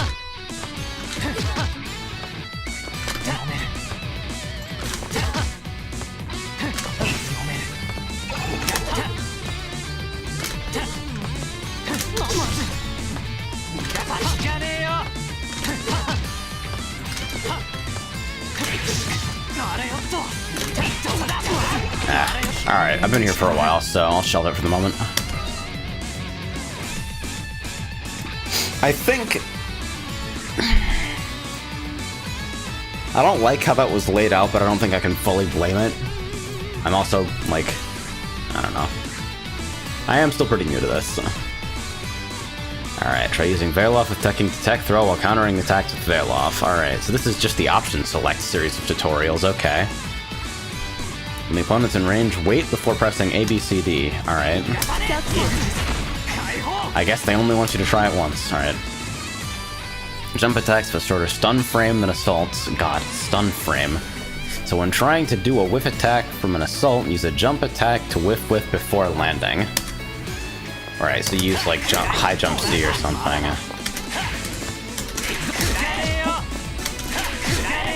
Jumping C, alright, so...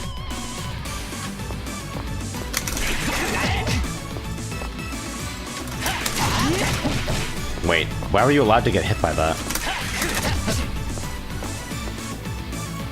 Jumping C whiff, C while aerial.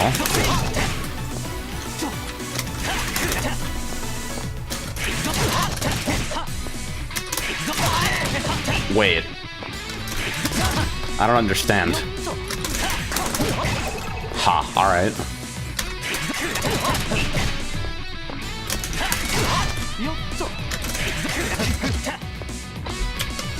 Yeah, let's... Oh, shit. Oh, okay. Alright, that makes more sense. So you're like, what do you really want?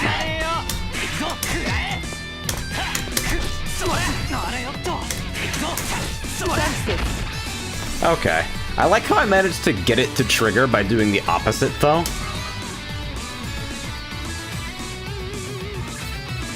Yeah, a lot of this is just like, not even necessarily the structure of the tutorial, but just like the way the text doesn't make any goddamn sense. Tech stoppers. Anti-air with teching is a very powerful move that can stop throws, assaults, and even quick attacks. Let's look at a way to stop these kinds of teching setups. Alright, so this is how to blow up 1 AD. In simplicity, all that needs to be done is bait the opponent to using the move and striking at their failed attempt. So hit him with something. Opponent will use an anti-air stacking when you close in. Simply attacking won't work effectively against it. You can either counter their attack or get close and backstep out of their attack range to let the attack whiff. Alright. Okay. So let's see the timing run. What are we looking for here?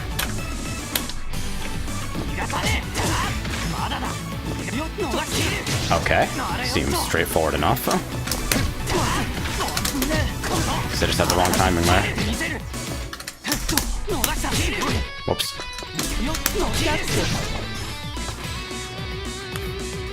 Giving work says delay the C. Yeah, I thought I had it delayed enough, but I guess not. Hide player reporting in. Never touched this character in my life. Hides passing link A, B prevents opponents from attacking because they're forced into a guard stun, but if you delay inputting B, you can create a small frame where the opponent's guard state ends. Okay. So yeah, stagger normals to blow up mashing.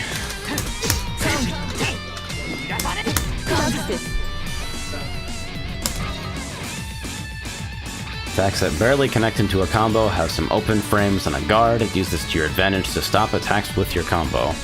Hides passing link A to C looks like a normal combo, but the opponent guarding it isn't a consistent state of guarding. This allows you to create a small open frame in their guard state. Yep. So naturally chaining this blows up mashing as well, because C has such low startup. Alright. You can smart steer standing A, meaning you can't cancel it, but even if it's guarded, you can continue inputting A to do a cancel even from a standing A. It's because you can't smart steer on an 8A input and because you can't jump cancel from guard. This is an effective technique for those who have range in their standing A. You can use this to create distance against guarding opponents or as a delay cancel to counter the opponent's attack. Huh. Alright. Cute enough. So that's how you rapid jab without going into smart steer. That makes enough sense, I guess. An attack hits, combo it. If guarded, you put the opponent into a guard stun, keep the stun going, and punish the opponent by countering their attacks. If you're on the receiving end, attack the opponent's attempt to keep the stun going. Alright, so I think we have the NSA's top cryptologist trying to figure out what the fuck this says.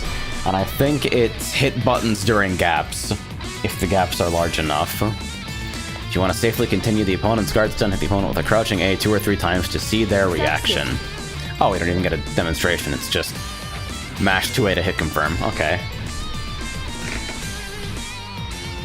Haley says, what it's teaching you here typically isn't character specific, making you use the Shoto who has all the tools makes sense.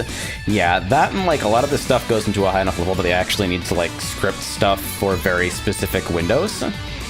Or like nobody wants to deal with correctly displaying notation and dealing with varying timing across the entire cast. Especially when it's just teaching universal stuff like how to option select on defense.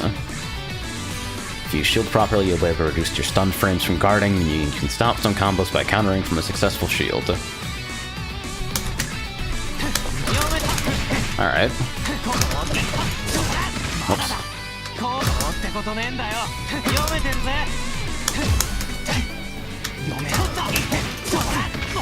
Getting 2 A's. A. There we go. Kernas says, attempt 360 in every link in case the enemy drops. I mean, you listen to people's inputs and you see him fucking mashing out reversal super throughout your entire combo. It's like, alright, if you're gonna mash the whole time, I can totally just drop my combo on purpose and down back. You can counter with an invincible move after a blackout. The opponent will always attack after a blackout, so your invincible move will connect safely. Alright, so buffer DP during super flash. Gotcha. Whoops. You gotta do the entire input during the super flash. Whoops. Which is shorter than I thought it was. There we go. Also, that's super invincible. Holy shit. Aerial quick recovery can move the opponent forwards. They will often try to escape to the center of the stage while using it. Counter this by simply moving back to maintain your position. Success. Alright. See, that seems important, but I guess they didn't feel like scripting a tutorial for it. Alright, Hoki Zenmei jump attack. We could have just called it a safe jump, but okay. So, knock him down, then jump and do a safe jump, air assault, and then do a safe jump.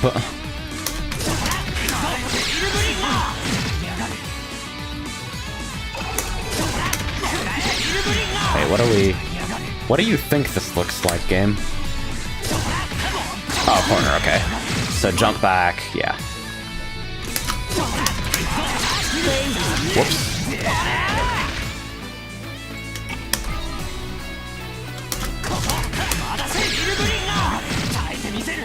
Guess it wasn't quick enough.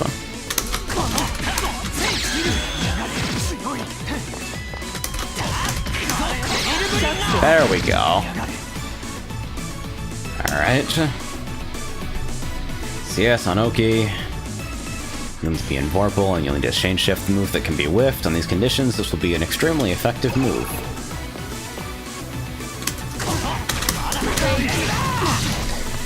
Alright. So yeah, this is just use the time stop to fucking look at invincible reversals and do stuff about them. Although I wanted that a little bit later, I think. Maybe even later? There we go. Alright, targeting reversal backdash.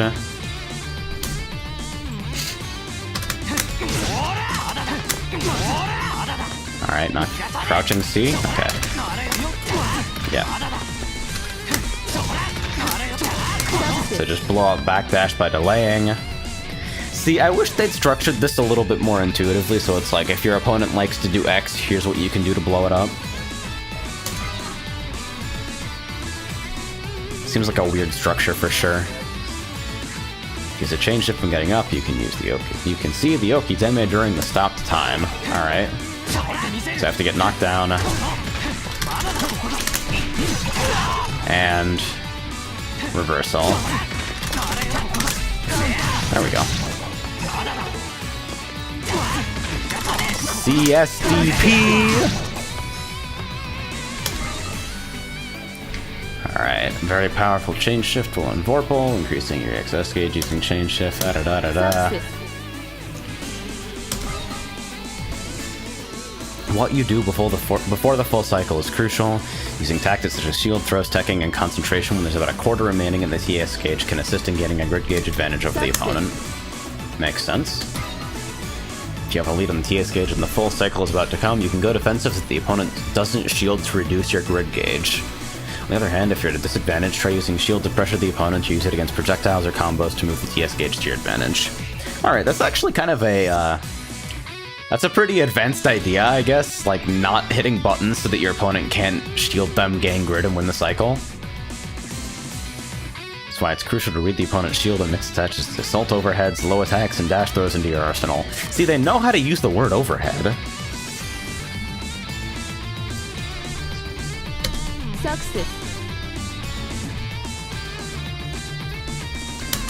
TS gauge and throws. Using a throw near the TS's gauge full cycle is very risky. If you succeed, you can lower the opponent's grid gauge significantly, but if they tech you, you will lose just as much. If you have the advantage, instead of trying to throw the opponent, use moves like Assault to bait the opponent to throw you, then counter them so they can keep your grid gauge advantage. Success. Makes enough sense. See, this is like... These are good things to know, even though they don't have, like, real tutorials, because it's kind of a larger game plan thing. Alright, concentration. Make sure people don't concentrate when you're leading by pressuring them with pokes. Success. So these are very crystallized and straightforward rules. This is a good thing. Why couldn't the entire fucking OS section be like that? Wearing a stunned opponent is the best way to handle those who use guard shield often. Yeah, so you blow up their green shield by just throwing them out of strings. If used too often, it will make your opponent anticipate your attacks and guard shield crouching A and standing B. Add variety by stopping your combo at safe points, such as after crouching A, bait the opponent into using guard shield and throw them. Yeah. The opponent will use guard shield randomly, so try to grid break the opponent by poking with crouching A, then move in for a throw. Alright.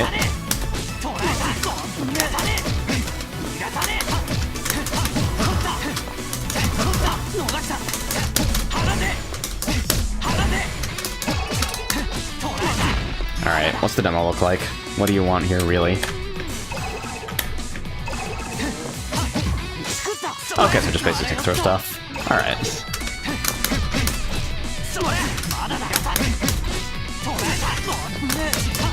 If you think I'm fucking reacting to green shield, though, there we go. If you repeatedly press the D button while holding 3 during a guard, you can safely interrupt attacks with your chain shift. It's imperative to hold 3 because if you use 1 or 4, your guard shield will activate instead of chain shift. Guard the opponent's attacks, input 3 on the directional buttons and press D repeatedly. Okay, and it wanted the super, but yeah. Alright. Also, holy shit, does the text ever take a fuck ton of the screen off of? I guess it's not particularly important for me to see what I'm doing right now, but holy shit. Oops. How did I get CD? What the fuck? Okay, now we're just fucking it up.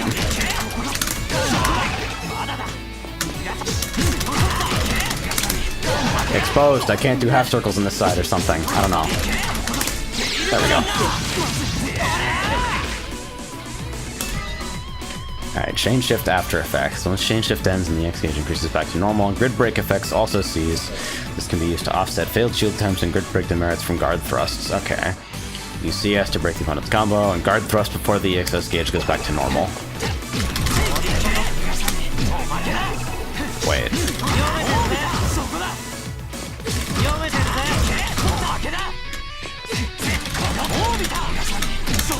Okay, yeah, it's QCB.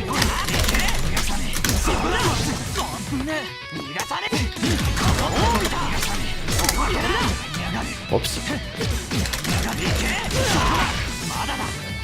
See, now I don't have shit. Now I am super fucked.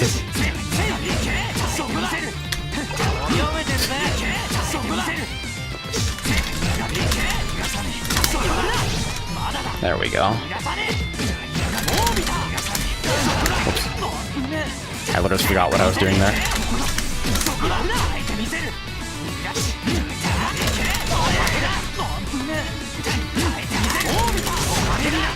I'm grid broken again. Feels bad to be alive. There we go. Whoops. There we go. Alright, says for some of those you were spending meter via green shield, which is why you didn't get super, because you didn't have enough meter. Oh, that makes sense. Alright. Using chain shift with 6 or more blocks in your grid gauge will reset the count on your limit for jump cancels and bounds, and you'll get a bonus towards damage output. This often goes unnoticed, but it's useful to keep in mind. Huh. Yeah, I remember reading about that back when this game launched on PS4 and everybody was acting really surprised. I didn't know either, so that's cool. Chain shift before a KO. Yeah, just Vorpal so you can get your meter. Use chain shift just before using infinite worth of your EX special attack. Difficult to randomly insert a chain shift into a combo. Yeah, so just use it somewhere where it's likely to not drop. Alright, veil off during combos.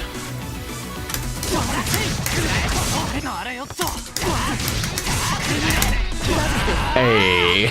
That fucking hits them forward, I love it. Crosscast veil off when your vitality gauge is at 30% or less will reduce the cost of using your EX special attack while increasing its damage. This gives you the chance to inflict serious damage with your combo.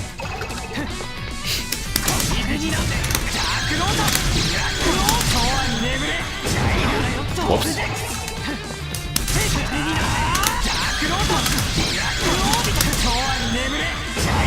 Not quite. Faster then? One's aerial. Whoops. I'm still veil off.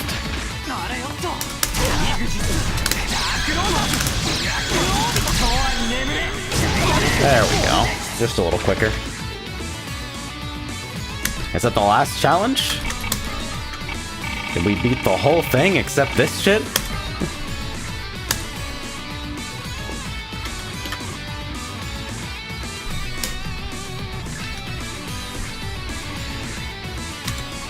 Jump attack. The attack set up to face an opponent who will dash and either throw, use crouching A, or assault. Keep your crouching guard up, and when they're in range, wait before inputting 7-1A, hold A, and time D. You will attack against their throw, guard against their attack, and if they assault, you'll jump back with a jump A.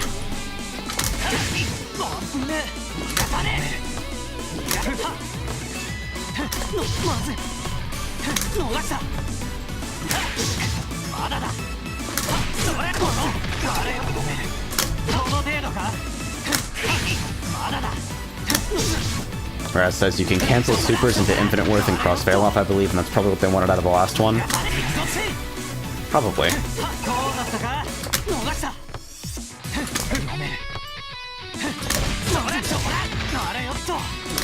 Yeah, the timing of this one I just don't get, I guess.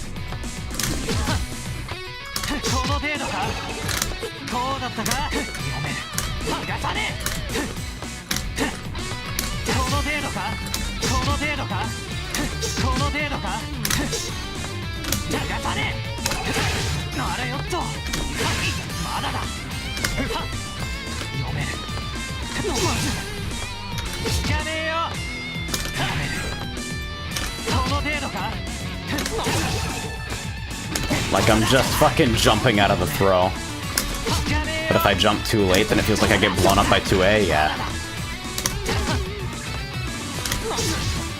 Can you view demo for this one? I mean, I viewed demo for it. Didn't help a whole lot. Because I can't see input, so I just know that they're jumping super fucking late. But apparently inputting 7-1 super fucking fast or something? Like, yeah, the assault's already halfway in the air while they jump back there.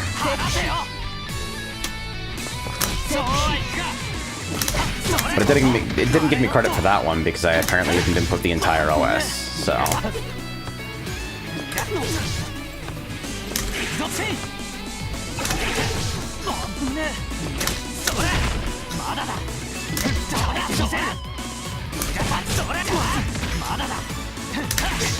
We need to go even later?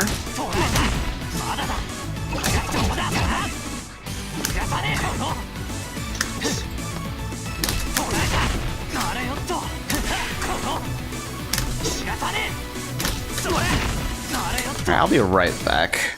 Hold up just a second. Alcohol!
Alright, so, as a matter of course, before I start complaining about how this tutorial is fucking bad, I have to actually finish and understand the entire thing, because inevitably some rando's gonna pop up on Birdseye with, hey, so you're not good enough for the tutorial, so you're not allowed to criticize it.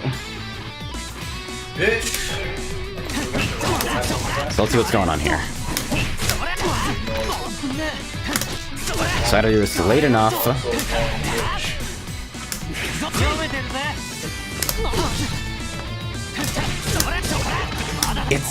I'm trying to figure out what the timing is actually supposed to be here.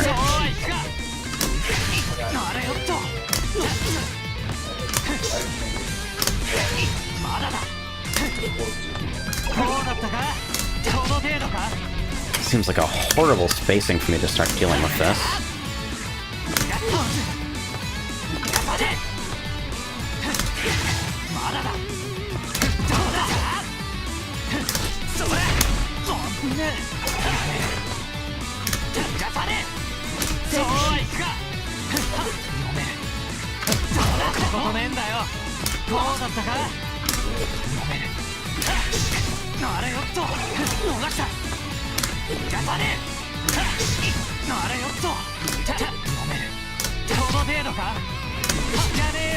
Haley says, fuzzy jump throw OS 171 AD.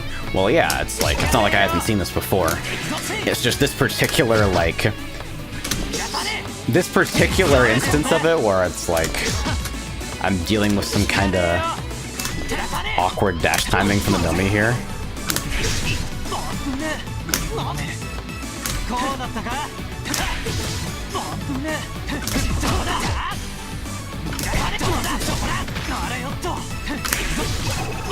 So do I really just have to do it that way?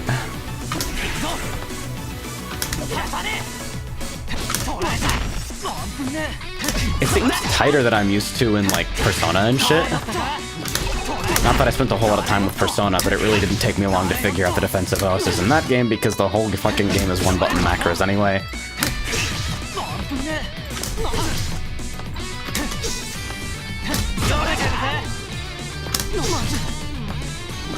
So it's like I'm just jumping out of the throw.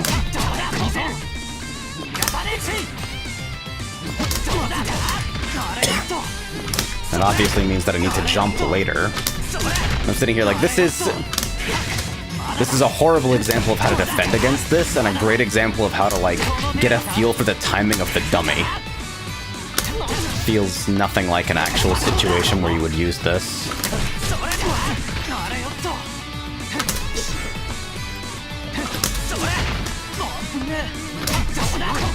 I'll get it eventually, though.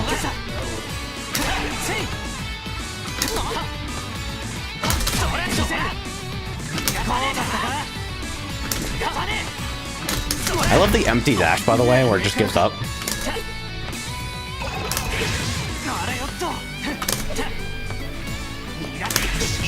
Yeah, just gotta delay the jump a whole fuck ton.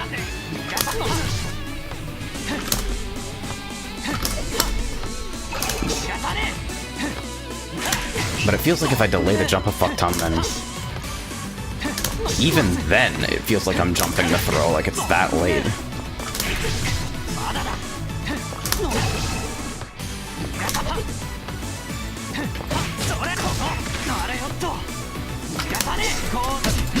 Gecko says, God, for fuck's sake, the song's been playing for 2 hours straight and it's starting to hurt.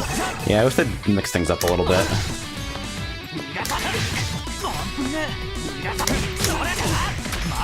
Alright, one more time for everybody at home.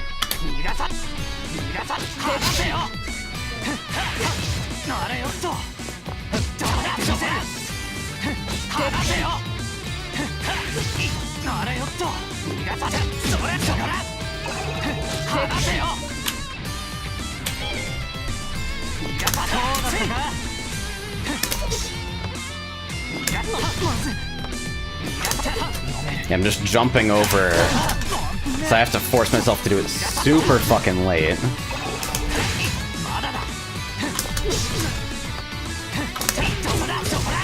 Even later than that. But if I'm doing it so late that I can block the 2A, it feels like I'm gonna eat the throw every time. Got it for the first time there.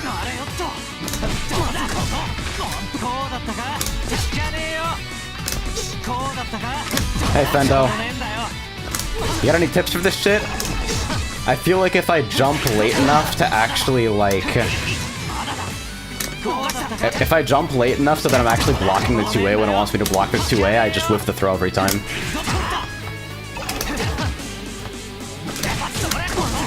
Okay, let's get some distance here so I can actually, like, react to it.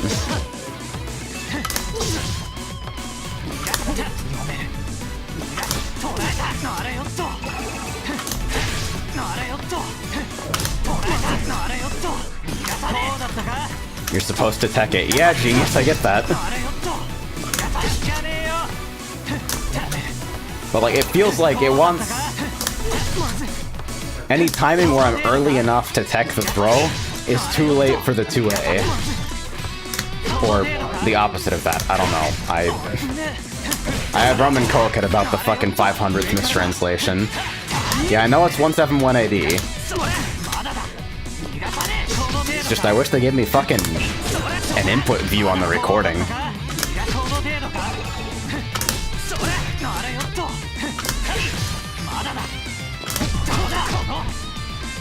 Yeah, A plank to D, that's what I'm doing. Honest to God, if there was a way to make you believe me.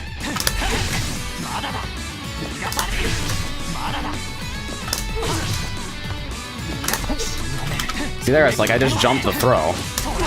But if I try to jump later... Yeah.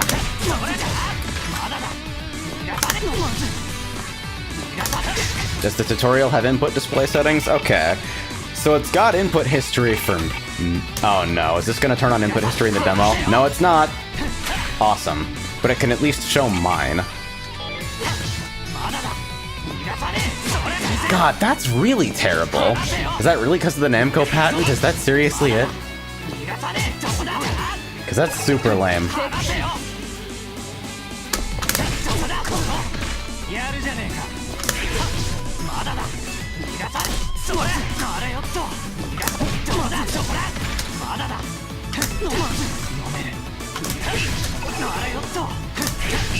I like the new input display though. The ST one is definitely better.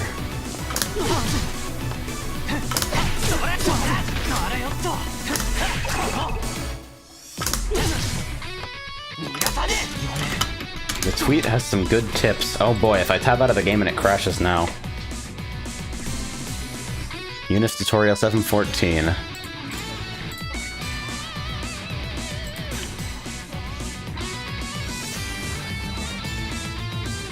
The idea is to jump during 2A blocks done, then return to crouch block at input A, and then add D immediately after.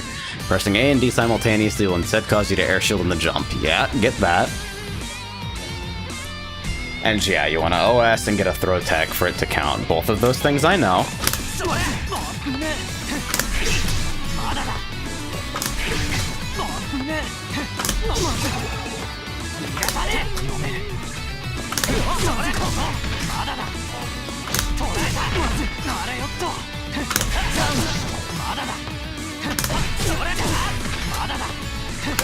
Am I just too hasty on the fucking...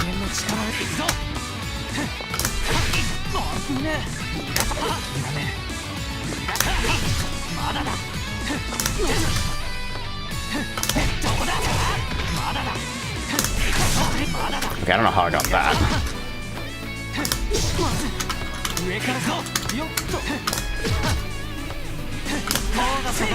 Okay, that one was my fault and got like nearly same frame A and D.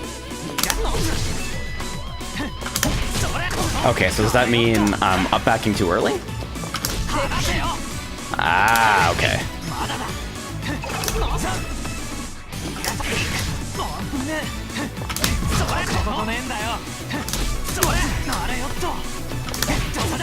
Yeah, I'm up backing way too early then.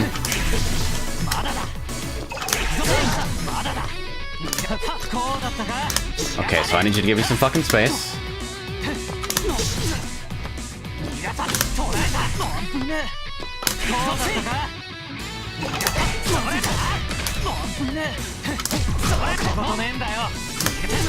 And it is not a plink, because if I get A for one frame and then hit D, I still get fucking guard.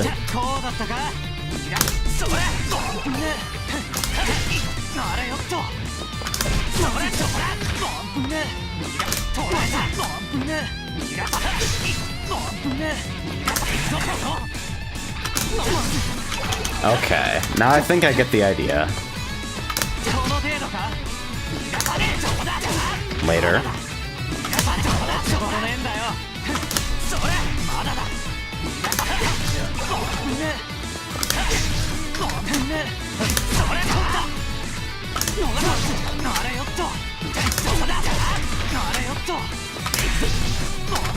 Ah, I just want you to fucking throw more, please.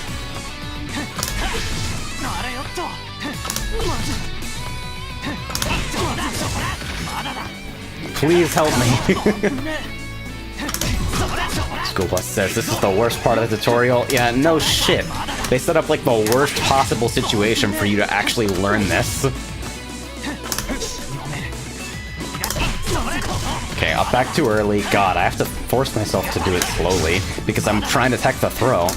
But I guess it wants the throw tech input at like the very end of the window.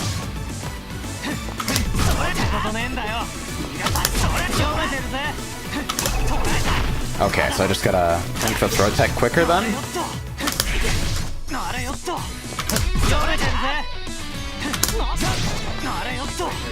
But I'm still jumping out of the throw half the time. I don't... Ah!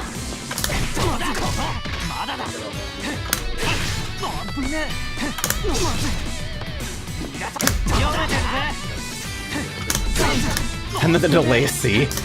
It's just there to blow you up. Ah! I'm agitated.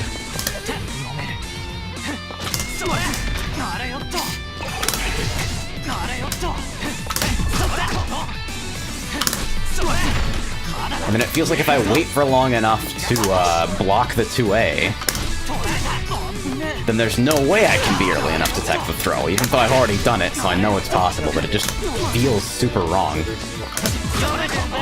Haley asks, when's real gameplay? When I can complete the entire tutorial in order to have credentials and say it's garbage. Don't worry about it. Hey, Newt. 14 months, I appreciate the support. Sorry everything's super quiet, but this game will not shut the hell up.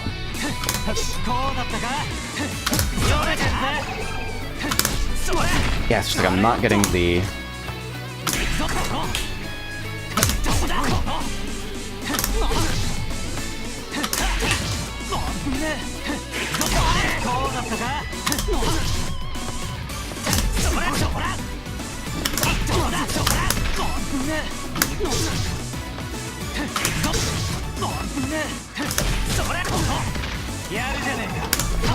It's definitely both at the same time, not a plink.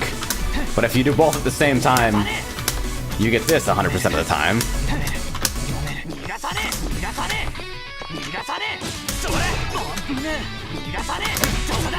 Now get him blown up with a 2A again.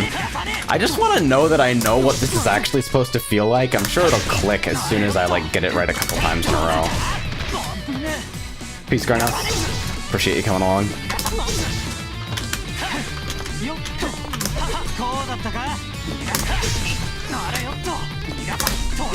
See, if I stay on the ground long enough to actually block the 2A, and if I'm doing it as 171 AD, it feels like there's no way I can tech the throw in time.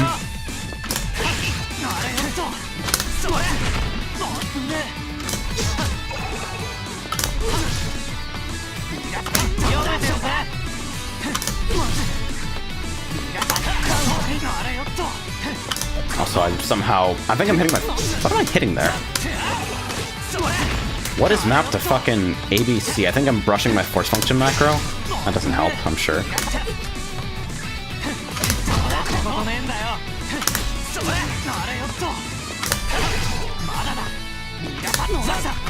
And because the timing's not the same every time, because they don't bother to reset you, I'm sitting here and I'm spending more time trying to figure out, like, how I would time it in this super unrealistic defense situation.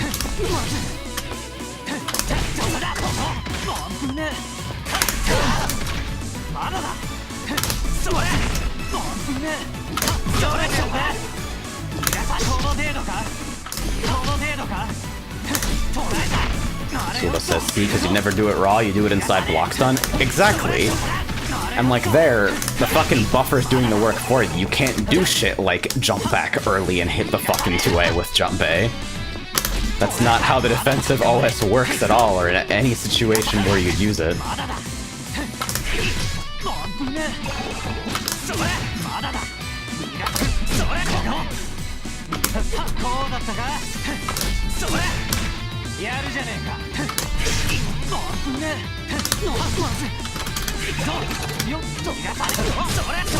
It's like I'm willing to bet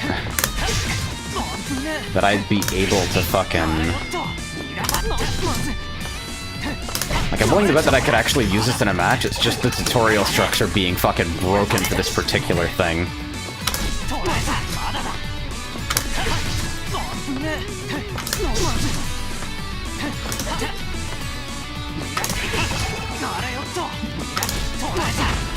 Mendo says what they should have done is 2A into redash throw. Yeah, that would have been a lot better.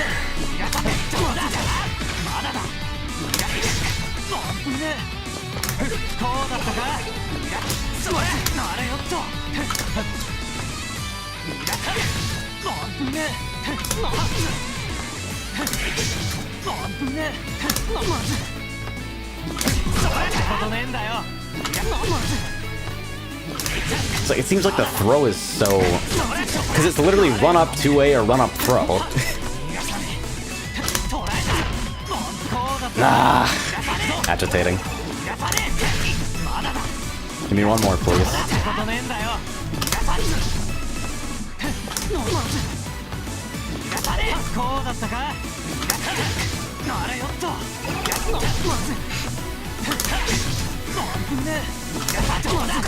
I'm just gonna sit here and do nothing but defend against the throw.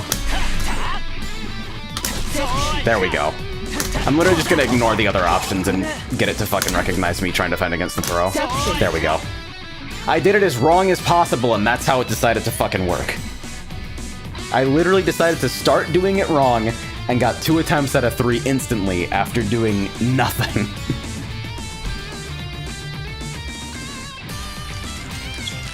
It says, well done passing the veteran course. As impressive as that is, you're still not ready to take on other players in versus mode or network mode. This is a line that I saw praised a lot on Twitter. I don't understand it. I'm like, nobody's ever ready. Don't tell people not to play online. Anyway, I gained some IP. Let's see what I can buy in the customization shop. Oh, wait. Huh, how'd that happen? Must have been some sort of weird glitch. Never heard a cheat engine in my life. Alright. So what's going on here? I don't know how this Wagner character works. Let's play that.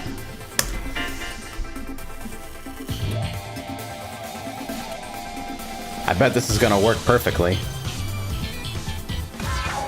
A new sacrifice comes to you.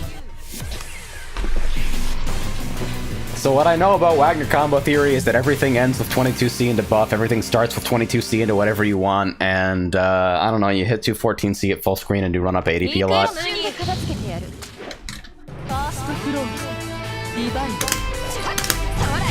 Alright. How does this funneling character work?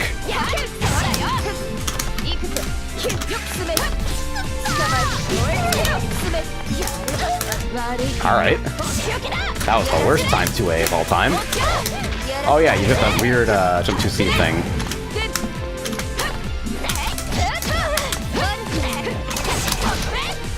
Randomly jump. Shoutouts to me. So what is this character's actual buttons? I hear 6B's okay? 4-frame connection, it's not great. Can definitely feel it, but... And it says do 66C a lot, alright.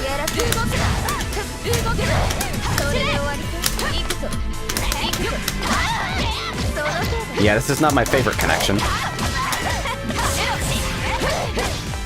Not that I can blame it in any way for what's happening right now. Whoops! Also don't know how to do combos. Random super? Absolutely. So 66C and 5B. Fantastic. Alright, I got fucking ended. Let's not go into net play for the first time with a character that I've literally never played against a human before.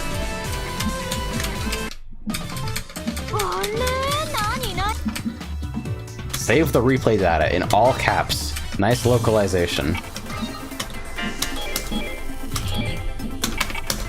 Alright, let's play this joke character.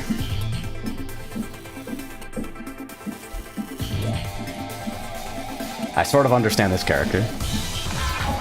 A A new Hey! sacrifice comes to you. Some shit is about to come to you, dude. School Bus says, apparently you can set a region or something, but IDK how that works probably doesn't matter. It's probably like BB Tag where everybody comes fucking defaults to Korean or something. Everything's broken. ファーストクローズディバイド動くな Well, it certainly feels like a 4-frame connection.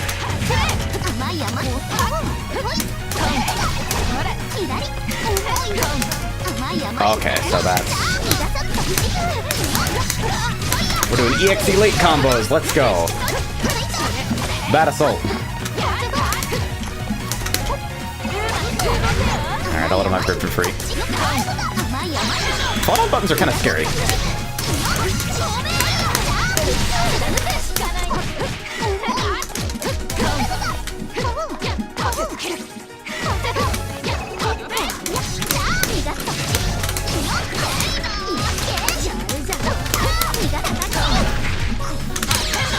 Wow, we just did it? Alright.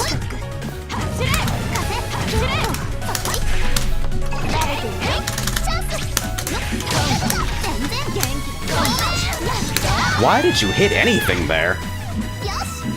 セカンドクローズディバイド I was hoping it would hit the jump back that was inevitably coming. Guess not.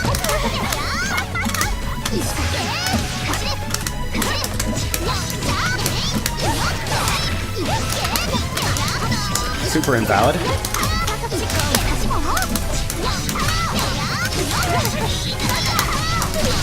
Buttons. Alright, we did wake up whatever that is. What the fuck? I don't even know how to respond to you getting hit by that.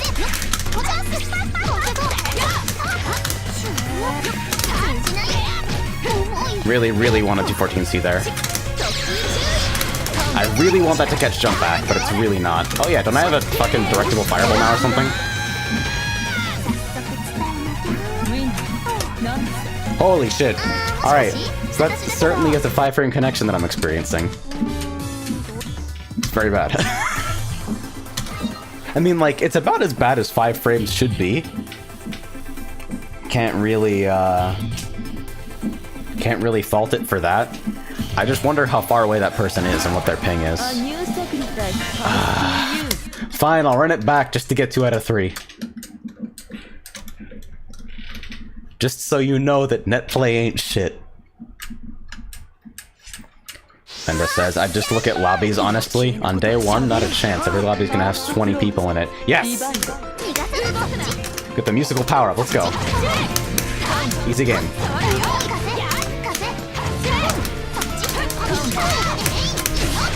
Can I do EXE late combos? Not quite.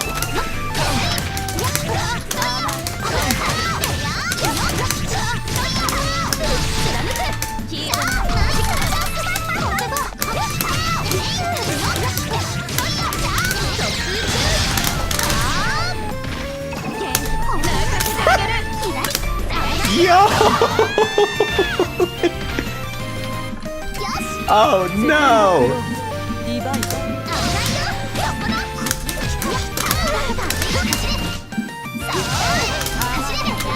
That throw was super gold, my man. Can I do the, Yeah, I wanna wait for them to, like, jump back or something so I can catch them doing stuff. Here we go! Let's go.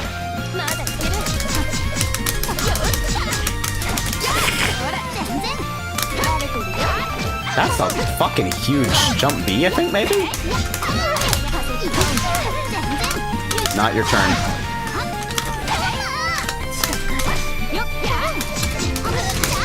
Wait, why are they just getting hit by stuff?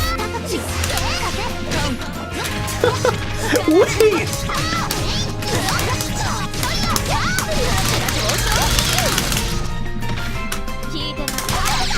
I can't believe we're actually doing this.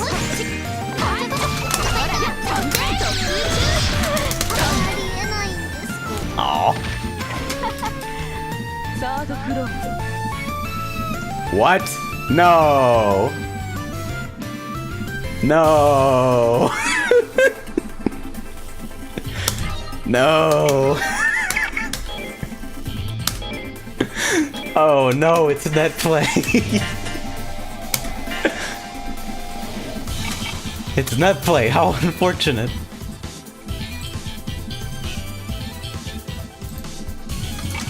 Alright, what's going on?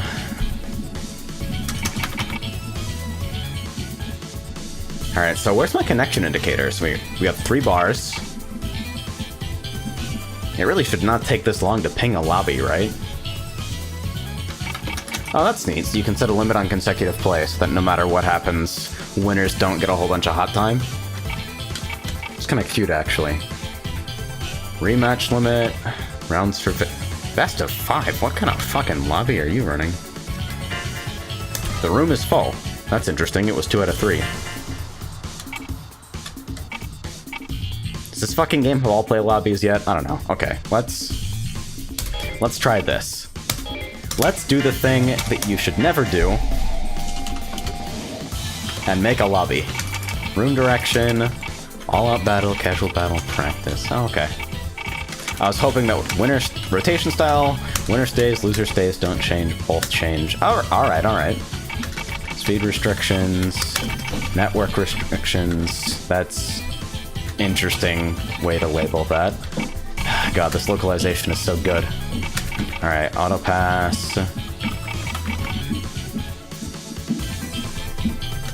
Keyword is password, by the way. No one will join. Oh, that's horrible. Why would you label it like that?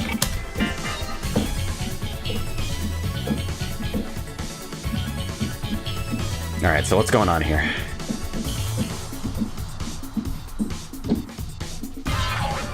Hey, I know who you are. You're excited about chaos buffs. You also literally live in Brazil. Why do you think this is gonna be a good experience? Like, you literally, as we speak, live in the country of Brazil. Please help. Uh-oh.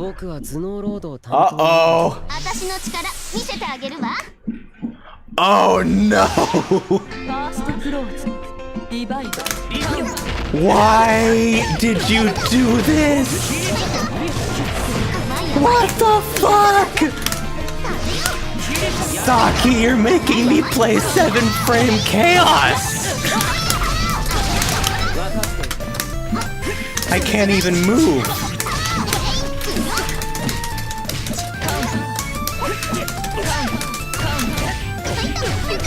Oh god. You're literally just a bad person. At least it's smooth. Yeah, it's smooth once it took fucking 20 years to calibrate to 7 frames.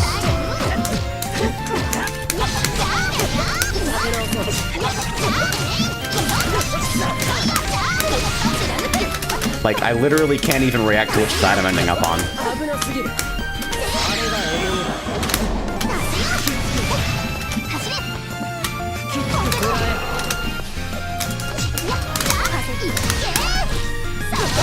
Okay.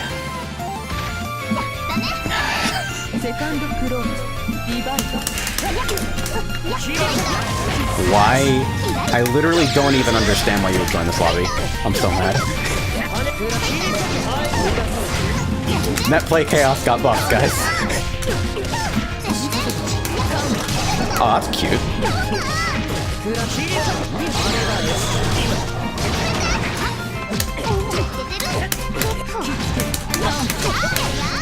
That's not gonna connect.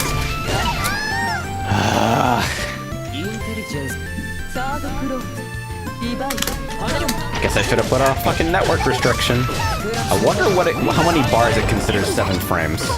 0?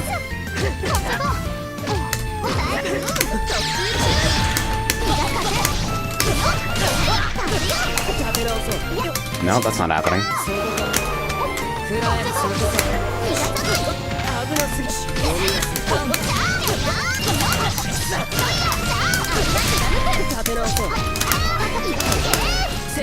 Alright.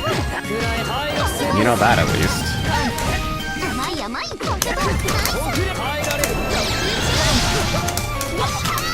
Like, holy shit, I can't... There we go. Delay it a little bit.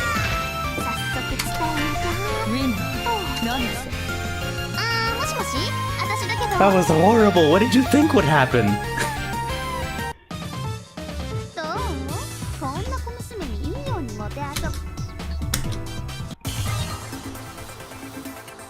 Oh no. Alright. So I think Jin is East Coast.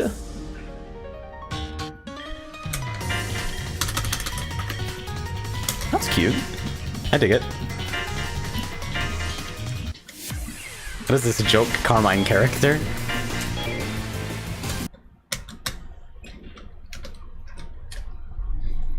Alright, that's not encouraging. Alright, we're calibrating. 3,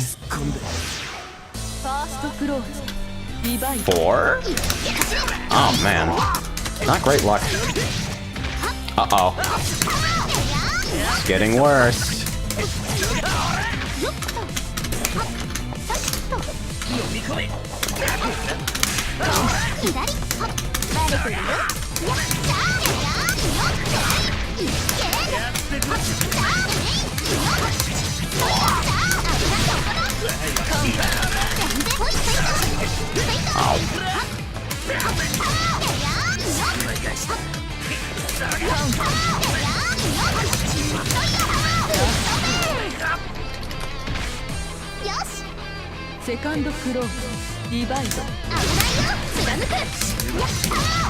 Don't hit buttons!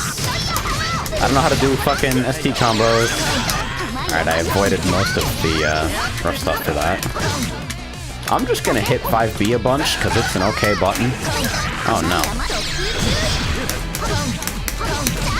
Still my turn somehow. Yeah, I think they're attacking that situation. Yeah, for sure. Okay, we're just gonna do random stuff, I guess. I didn't actually boot you, by the way. If you got booted, it was probably because of some network failure. At least I don't think I booted you. If I did, it wasn't on purpose. Though I did assume that you would leave, because that can't possibly be an enjoyable experience for anyone. Friday says, spectator view has an input display. Oh no. Now I can finally get exposed.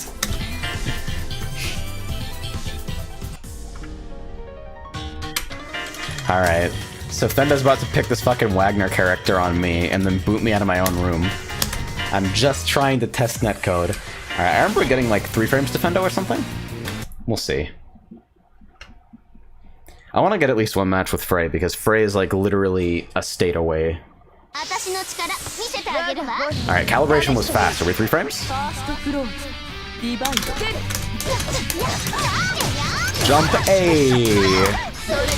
Okay, yeah, I went to 4 frames. We stuttered a little bit. Ooh, that's fast.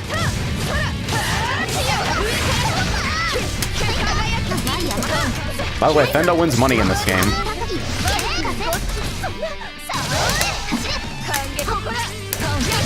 Alright, DP. I kind of assumed something else. You've gotta DP early to show dominance.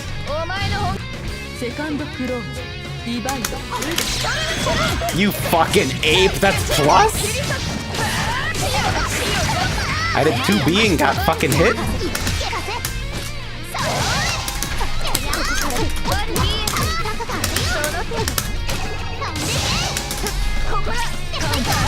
You still fucking have grid.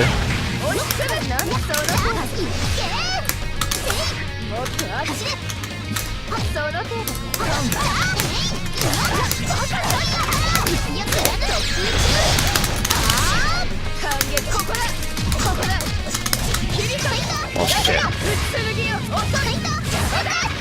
Whatever's about to happen to me, I don't think I'm gonna survive it.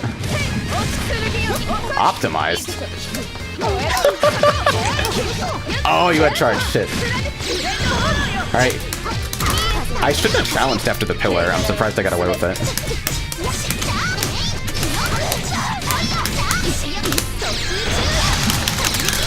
No! Fucking DP Super would have saved it, even though that was invalid. Somehow I got fucking Tiger Knee Fireball Super instead. And yeah, I hit buttons after fucking Fire Pillar because I'm an asshole. And Fendo literally just hijacking my room now. Oh, he dropped, okay. Well, now I'm not gonna get to play Frey because Frey's about to fucking choke on the planet.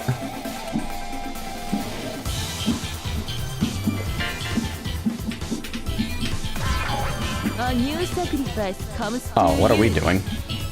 Wait, now what's happening? What the fuck? Is everyone just taking turns passing? There we go. I guess that was to try to set that up. I appreciate it. Alright. So you're gonna select XD, right? This is the sleep mode color, I think.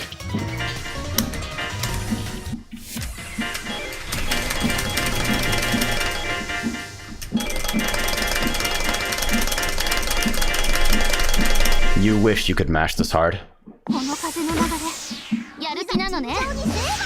Alright, did we calibrate it 2 frames? Divide. It's gonna go to 3.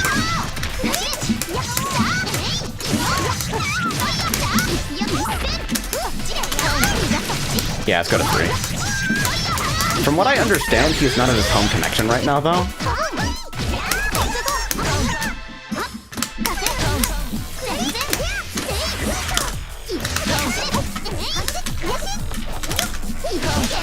Oh dear, what do I actually do if TK Fireball hits in this game? Yeah, so 3 frames. Second floor. Divide. I don't think he's on home connection. Oh, okay. Okay, Talbane Jr. What the fuck? Yeah, I know I'm supposed to be able to get jab after that, but I think I have to delay the fireball more. Oops. Oh.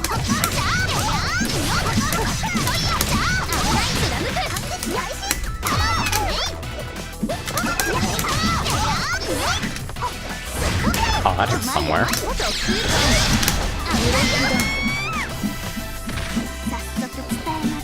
Win. Ragnell says, I see we finally beat the tutorial. Sure did, and now I'm testing out net play. Results are... middling, I think? I was expecting a better connection versus Frey, but I'll have to wait until he gets back on his home network. Because I just remembered that he's hanging out, doing whatever. The real question, what's the most spammable message here? Okay.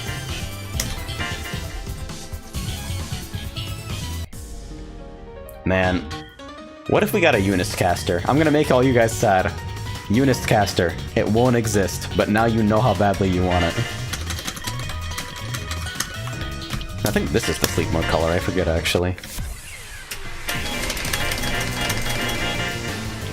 Frey says, I'll be wired tomorrow. Wait, that was Wi-Fi?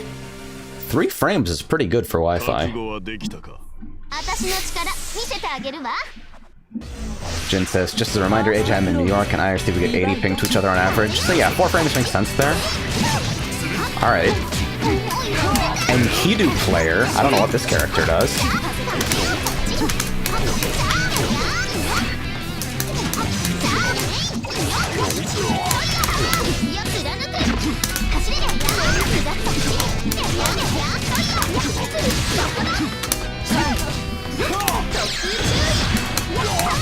Still my turn.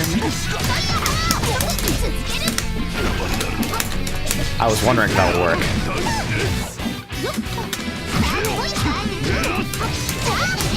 That didn't look safe, was it intended to be? Win. Not. Second floor. Divide.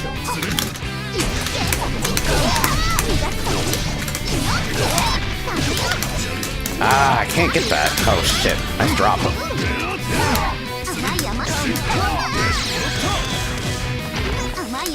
Isn't this character supposed to, like, do damage? Okay, I deserve that one. Wait, why are you just getting hit? I don't know what to do when people just randomly get hit by stuff.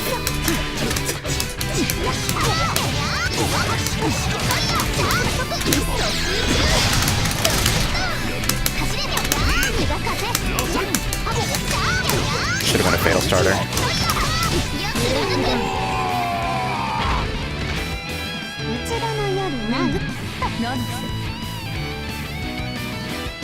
Haley says, Enkidu 2C is minus 17. Oh no. What a fucking mess. Oh, that was... Sailor Venus. Alright, what is Venus named today? That is in fact Venus's Steam name today. I'm fucking sitting here looking at the Eltnum icon like there's literally no way this doesn't happen.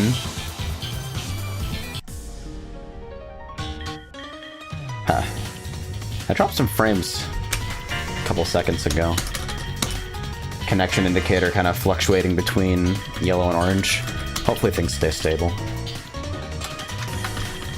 I'm just gonna stall people here for 20 years on color choice.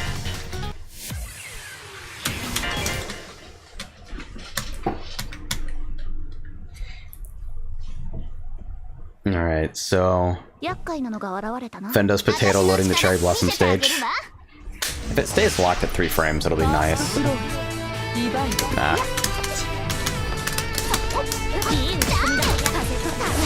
Too high. Way too high. Oh, we get to 4? Okay.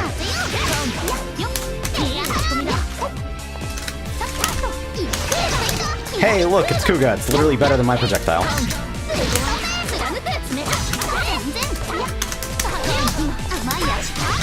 Oh no, I hit 2A versus Assault because I'm stupid. And then I did it again.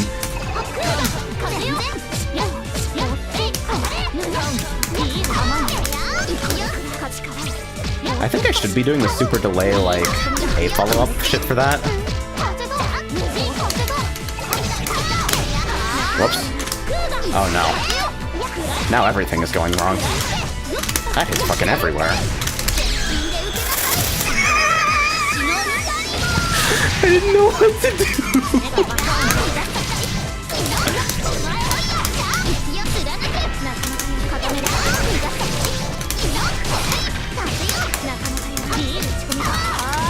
Oh no.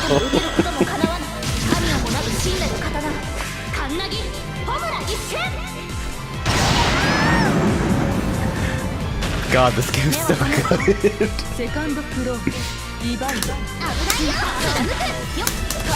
You just did it.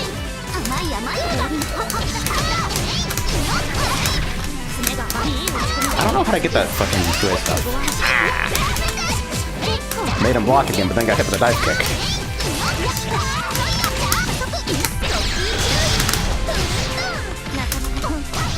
Okay.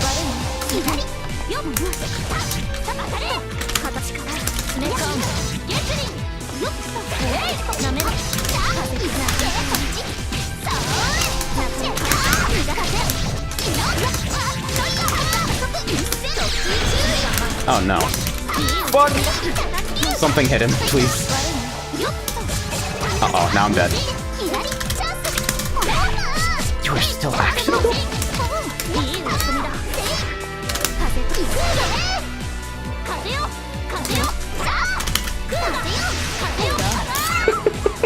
Okay, Fendo.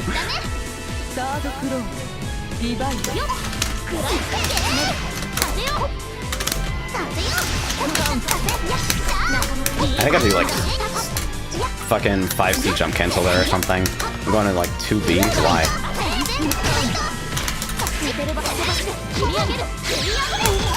Oh, you can make that safe? That's crazy. Oh, and of course I go over Lin.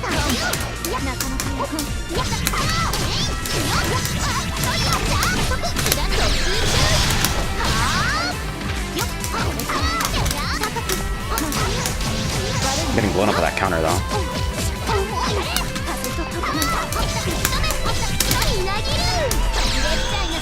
Do fucking anything, I don't know.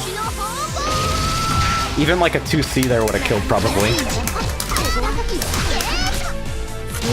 He never thought I would go for the worst possible throw.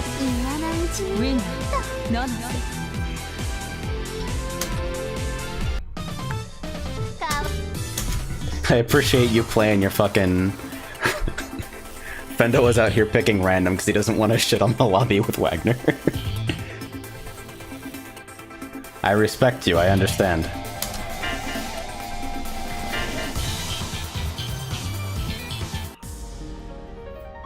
Wagner.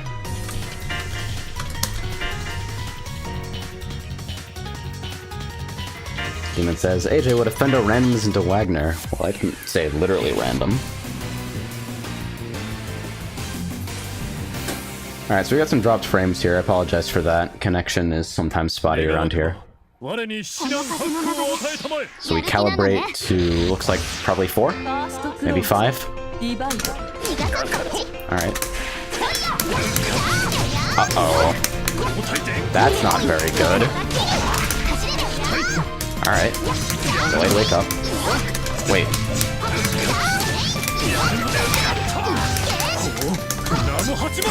Uh-oh. This is not very good. I'm not having a good experience.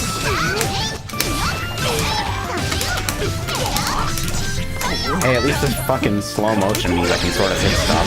7 frames again? What is this? And we're still running slow.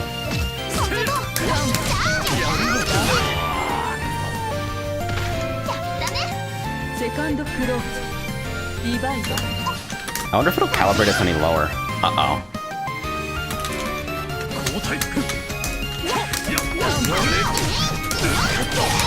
8 frames, the magic number. Oh, we went back to 7.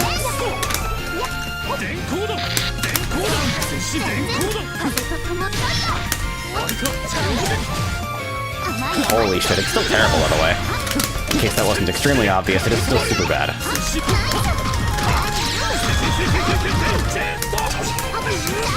Chesto. I'm just hitting buttons, I don't know.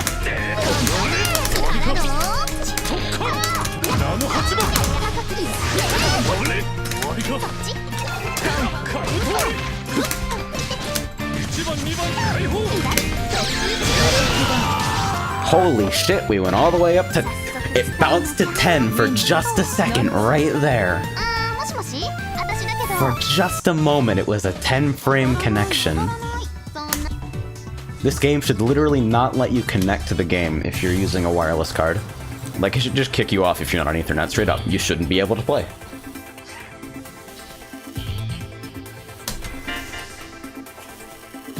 I unironically believe this. Fendo just fucks off like, no. I'm not putting up with this.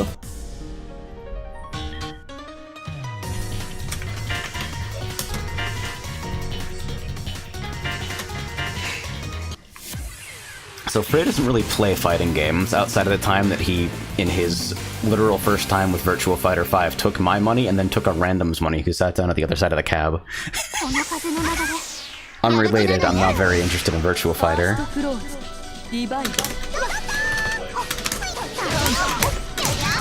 Okay, that was not very good.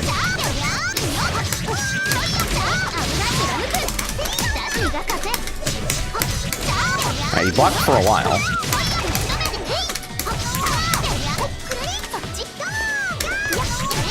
Oops.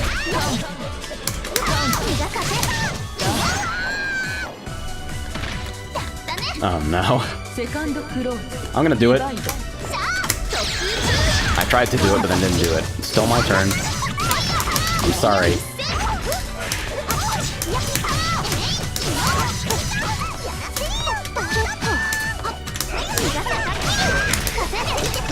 Alright. I pushed the button versus the overhead. I'm just sitting here kind of playing around with the tools, seeing what I can use. I wonder if I can do like jump B, B, charge C, charge 2C. I'll have to try it on the next guy though.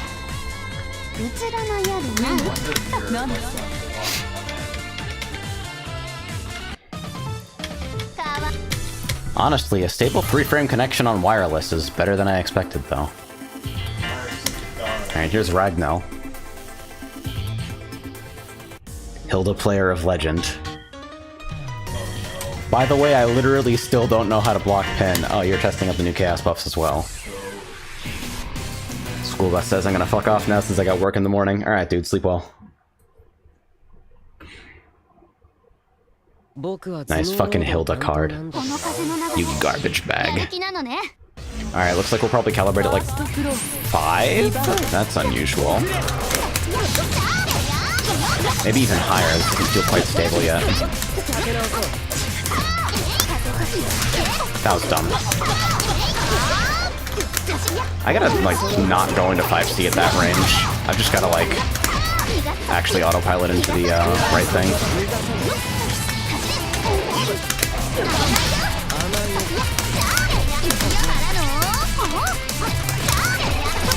I'm not getting force function for some reason.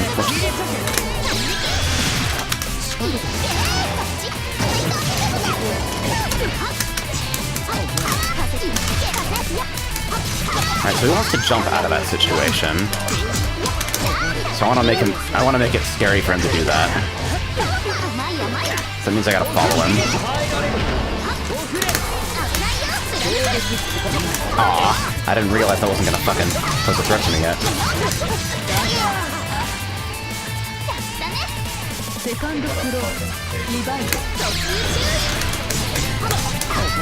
I should probably at least like do 2-3-6C or something before that.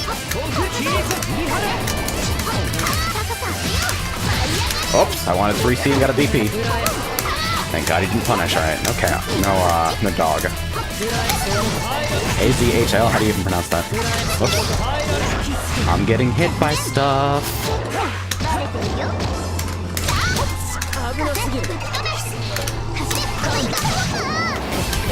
Alright, I don't really have to put up with this any longer, do I?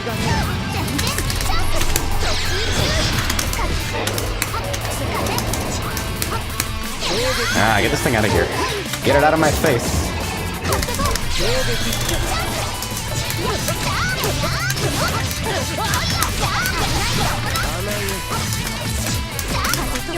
Oops, okay, so he's calling those out pretty well. First, the corner situation. Yeah, alright. Better to just save the meter. AZHI? Okay, alright, that was my fault. Uh-oh, got hit by super slow assault.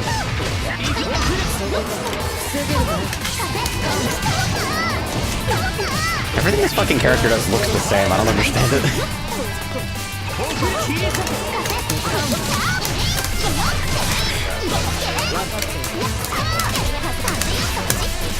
Alright. I've got one trick.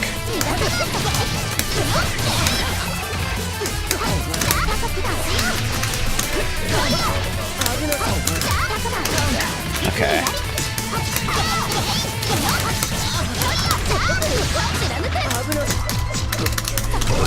Alright, went for VO. Am I dead? Oops. Uh-oh, I forgot what to do on that. Shit.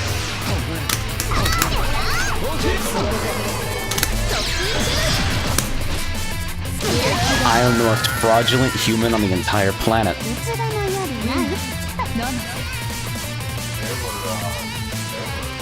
Hey, we got some dudes from Kirokito. Thanks for dropping in. Currently, we're testing out netplay with a handful of acquaintances. General impressions so far seem to be that it's like middle-of-the-road delay-based netcode. I don't know. You never watched it. I'm seeing roughly the types of connections that I'd expect with people on like standard anime delay-based netcode. So it's neither particularly disappointing nor particularly exciting. Netplay is still probably super smooth, only within your own region. You're a Kirokuta says, have a good stream, man. Thanks.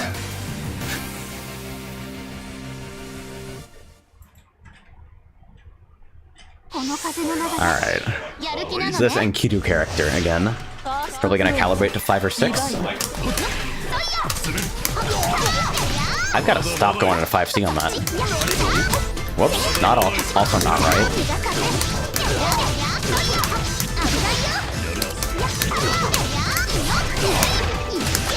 Oops. Alright, good block. Yeah, there we go. Ah, so you can put him into a weird juggle if you don't let him land before applying a little bit more pressure. Somehow I had a 6th sense, and then a 7th sense.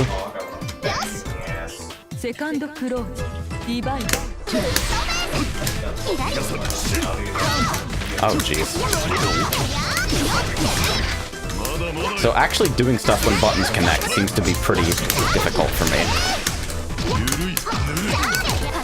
I'm kind of wondering how I want to mix after that. I feel like the gold throw in that situation freaks people out so much they forget what to do.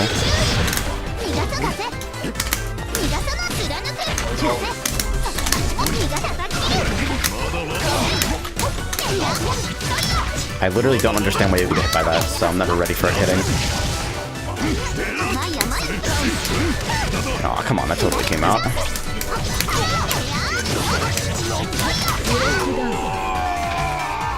Yeah, so I'm definitely playing character with not really gorilla buttons, not in the context of this game, but at least strong enough stupid neutral tools so that I'm benefiting a lot from 6 frames.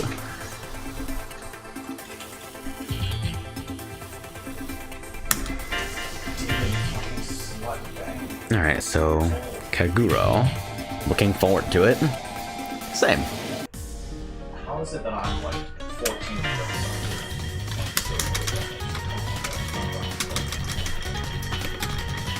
Where's my fucking Madoka palette? What are we doing here? Hit 5B more, it's probably your best button. I know I really should. Because 5B in particular, like, got way better in ST from what I understand. Like, it matches considerably better with the animation, which is, as you can probably tell, fucking enormous. Uh-oh. Oh yeah, it's this guy again. I forgot about you. Because it can't be the same Akatsuki player. But it totally is.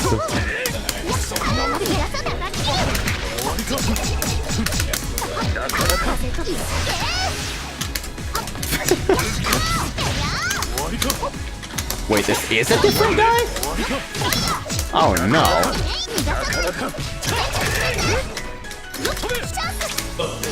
Why are they all like this?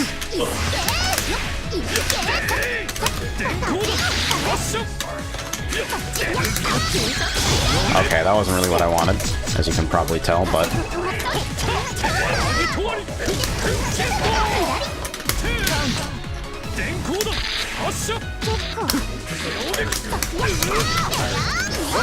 Fuck! Doesn't work at that range, idiot. Alright, we can't lose to 8 from Akatsuki, really.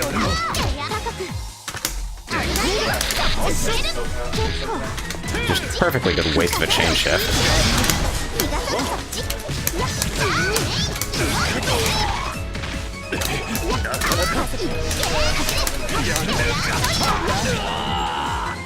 Not the greatest way to follow him into the air. Probably wanted 3C jump cancel force function instead, but hey.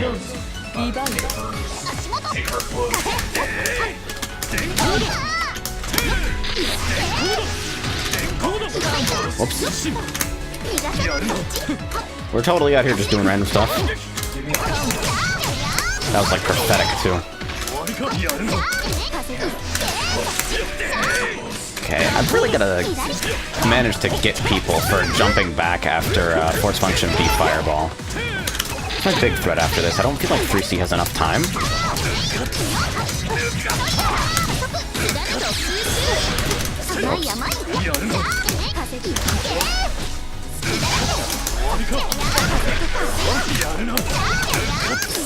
Oh. Mashed a little harder. Uh-oh, I might die. That was panic, by the way. Not that anyone should have a problem figuring out why that happened. Jin says, sadly, spectators cannot see delay. Ugh. Yeah. 8 frames, very, very bad. Alright, finally, the legendary Venus is probably on wireless connection.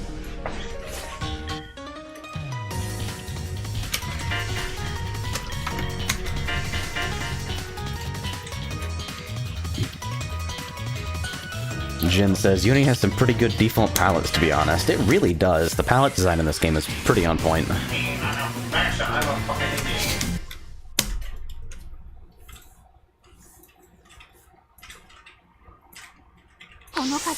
Alright.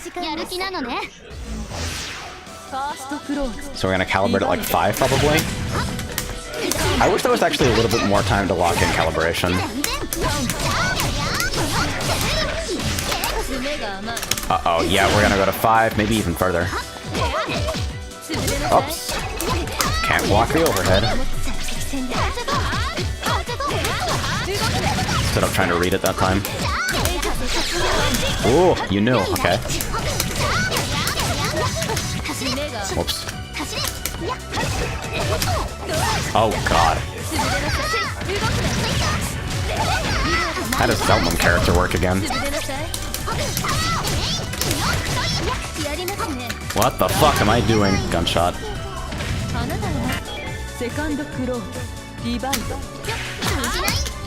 Round start assault. Respect. What are you doing? What does this character do?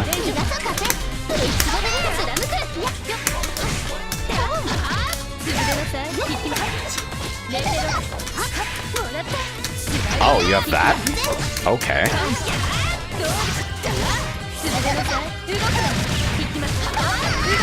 This is looking pretty bad. You're gonna do it, aren't you? Ah! Wow!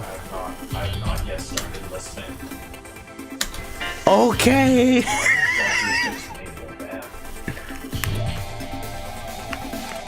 One and done. And somehow it skipped Jin because Venus win quit. Good lobby system.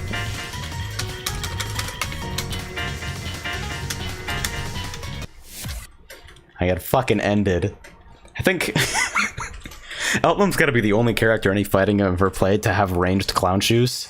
Like, you have projectile clown shoes.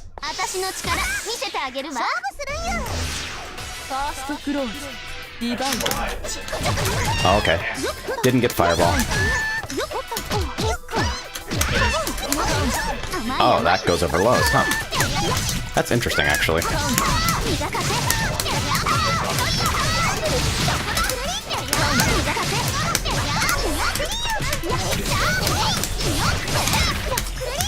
God, I gotta...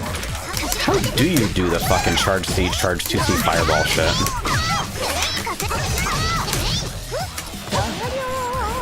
Whoop. Then it says, I'm on wired, so I figured it'd be 5. Yeah. Because we're just that far away, huh?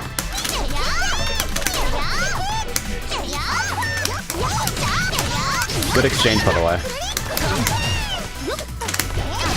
I wonder if combo trials are any good, because I definitely feel like I need an update.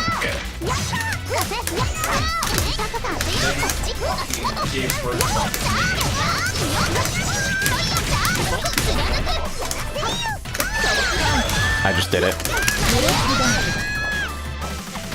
Then it says, I wouldn't quit so you could stay lead, but I forgot about the side effect of it. God, is that a known bug? Did you run into that on PS4 as well? That's super unfortunate. Jin says, Frey is mashing so hard. Oh man, what I wouldn't give for a recording of his inputs. Twill says, combo trials are about 30-ish trials, the tactics section at the end with practical combos. Huh.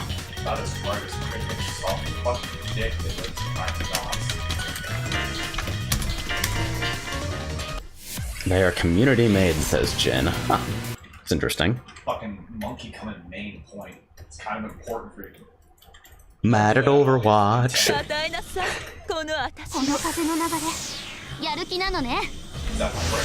Say it. It's a fuck. Alright, so this Hilda character, I still don't know how to block pin. So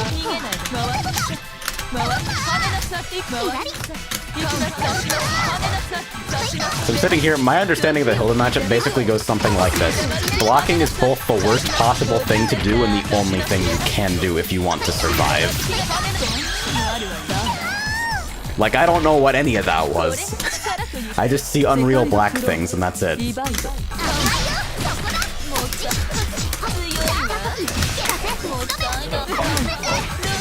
And somehow that's a real fucking wake-up option. Here's the vortex. You just did random. Okay, it wasn't random. That was pretty easy.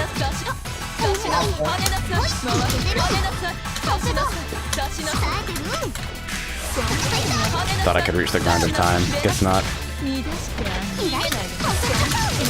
Oh, that's an overhead. That makes sense. Because I can totally see it. Oh no.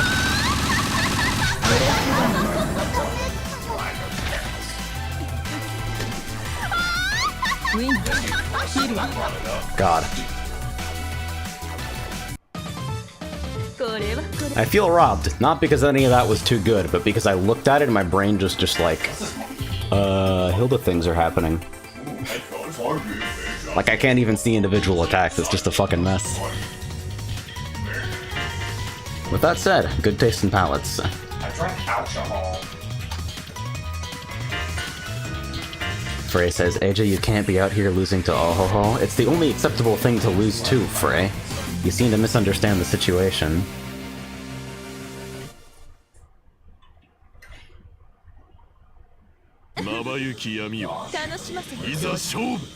Alright, so... input record display and control display.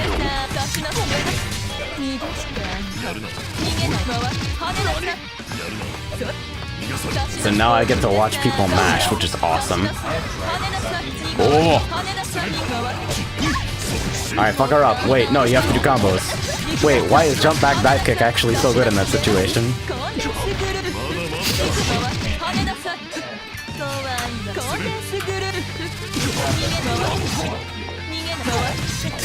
Just do it.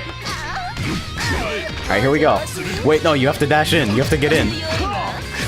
Fuck!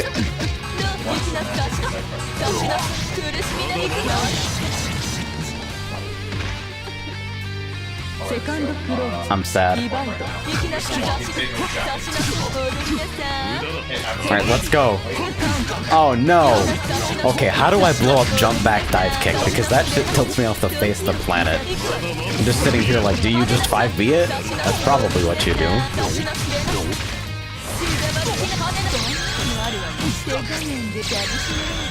I feel like that would work. I don't know if it's the optimal solution, but it's definitely a solution. Venice says, shielding it is your best bet. You know why I don't like that answer.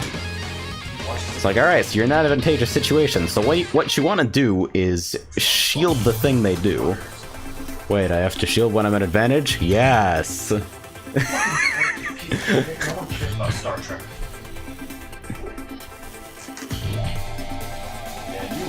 Because it's Hilda. Hilda's awesome, though. It's like the fact that French Bread had the balls to put characters like Gordeau and Waldstein and Hilda into the game is fucking awesome. It's like, nah, we're gonna give the zoner with literal, like, multiple credible full screen mix-up tools also a low 2A. Nanase can't have one, but Hilda can. Fuck the world. Nanase mix looks crazy in this version, though. I've seen a little bit of it. Frey.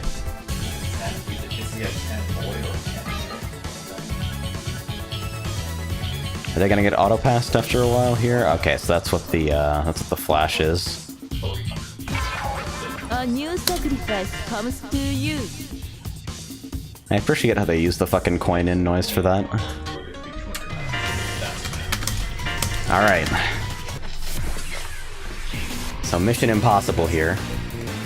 I have an idea. I don't know if it's a good idea, but I have an idea.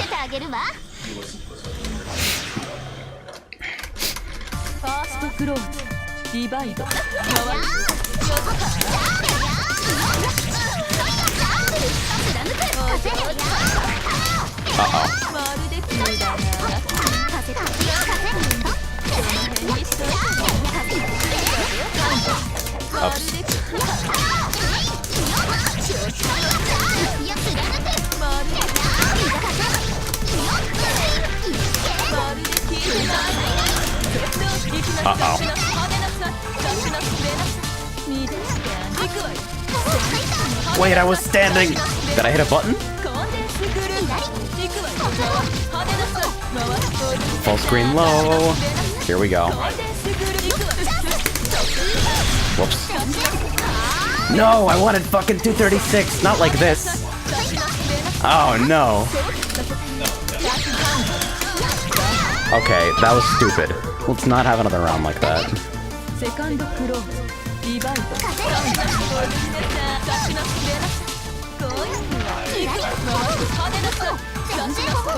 Low latency stream is on. It's never worked on mobile, Frey.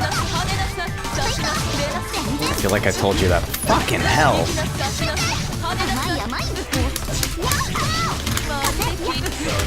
Like, seriously? If I go for fucking pressure, it's so evasive.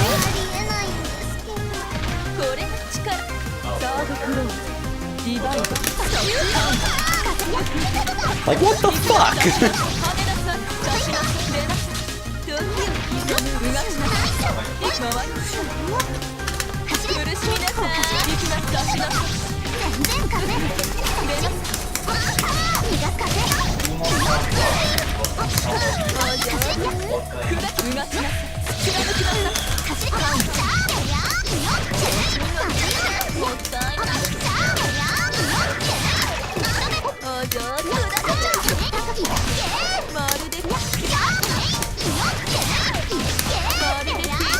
Oops. I don't know why I VO'd, honestly. There we go.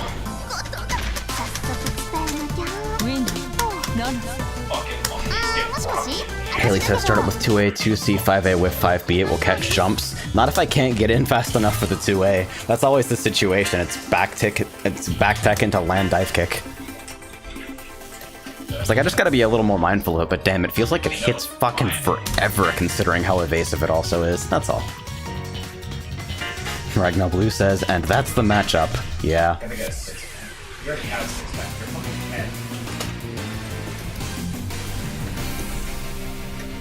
Also, the reason you might be a full minute behind is because I've dropped 7,000 frames, which kind of nicely corresponds to a certain value that you might be aware of.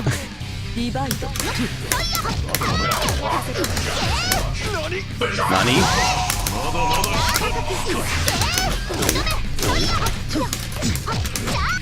Whoops.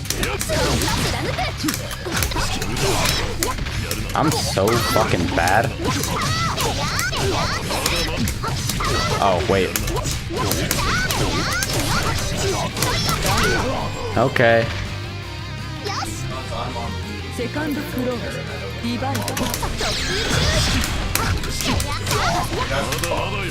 I feel like I can stagger pretty well with Charge 5C.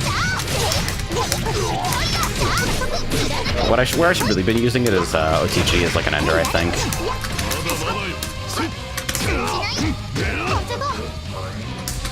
Oops. Brain said 3C, body did something else. Uh-oh. Let's not get Havoc done. It's about to happen, though. Uh-oh.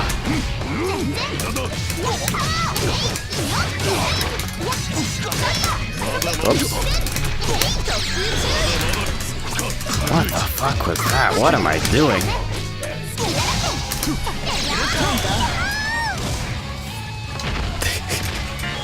Oh god. I forgot how fun this is, though. I definitely need to put more time in. So I didn't get the chance to play a whole lot of EXE late. And I never owned SP on PS4. I played for like maybe a session or two with Venus's copy.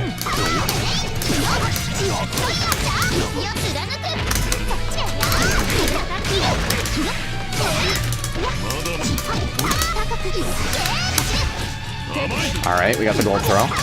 That wasn't my turn, but I did it anyway.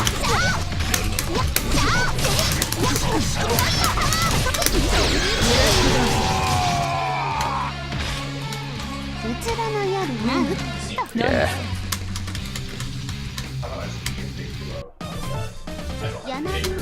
So net play is...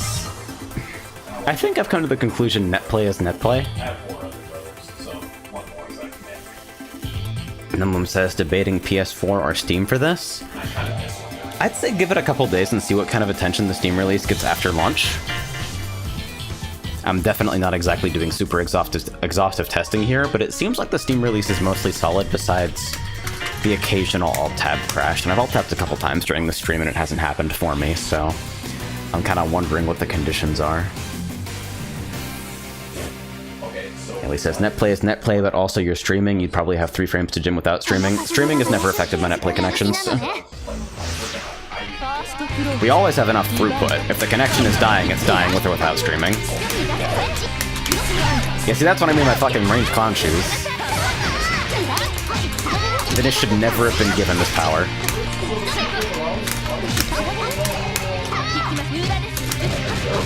See, Venice has been playing, like, the whole time.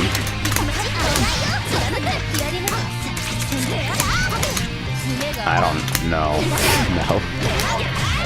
It also so happens that the clown shoes bullet blows up the only thing I do at that range. Just gotta play for real. Alright, didn't respect CS, my fault.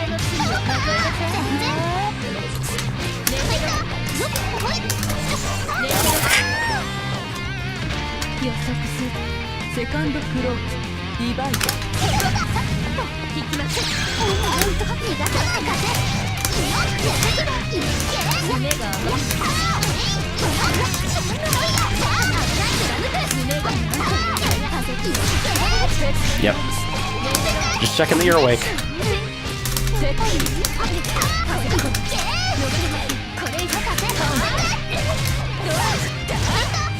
feel like that actually hits a fuck ton.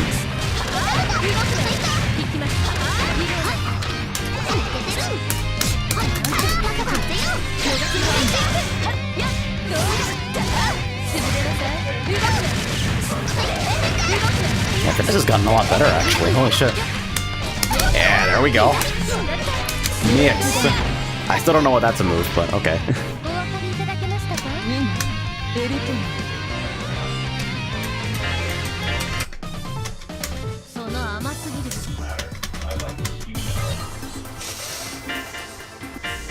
Alright, this is gonna look really bad.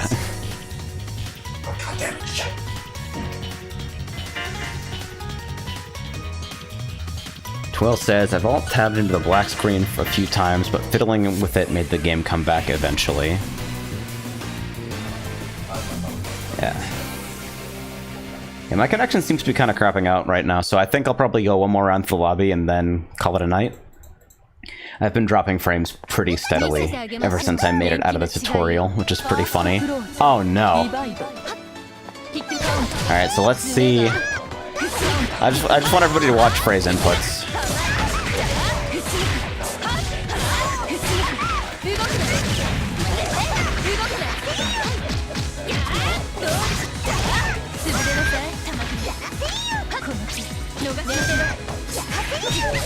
Alright.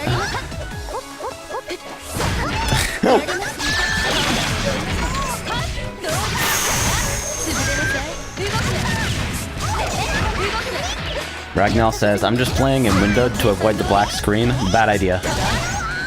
Windowed adds input delay. Well, it adds display lag, but the general result is that the game still updates and reacts slower. You want to run anything that's latency sensitive in full screen with VSync off whenever you can.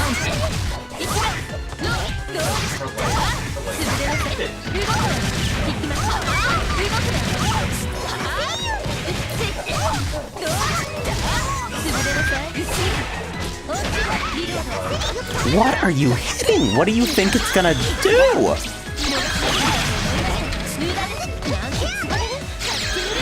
Alright, well you avoided DP mash, I guess.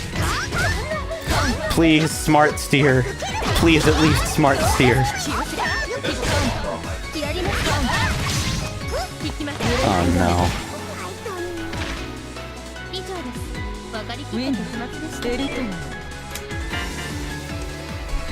Yeah. Frey mashes so hard that he managed to fucking snap off one of the he managed to snap off the quick disconnect on his jab button with the stick closed. Like, he just mashed jab so hard that the quick disconnect came undone. And if you've ever used the quick disconnects on, like, Mad Cat sticks or Samurai buttons, those things are fucking hard to unsee. Oh, I saw that. That's sexy. Don't dive to that. Never mind.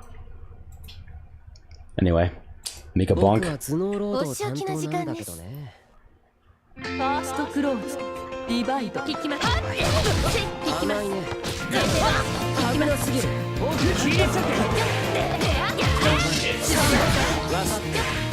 その手を離せ。 Alright, alright. Okay, so Venus is the same problem as I do when, like, it's not even a problem of not hit confirming, but just, like, not even having any muscle memory at all for what to do when you recognize a hit. You're definitely more consistent on getting clean knockdowns than I am, though. あなたはまずセカンドクローズディバイドやりますね Laser. Wow, that jab hit? What the fuck kind of leg did he stick out for that 2-8 to hit? ください聞きます Haley says, well, Altman can almost always confirm jump BC, double jump BC, her throw. Fucking melty character.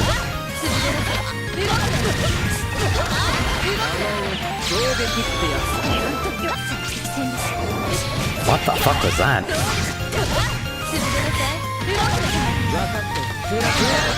Nice. I actually really like the way Chaos's normals are animated.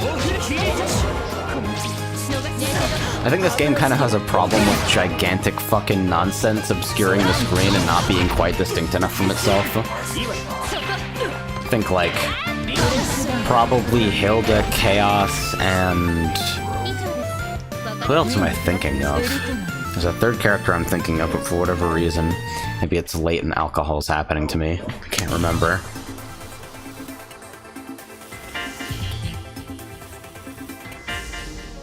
I don't push in. Keegan says, but gigantic fucking nonsense is the game, for sure.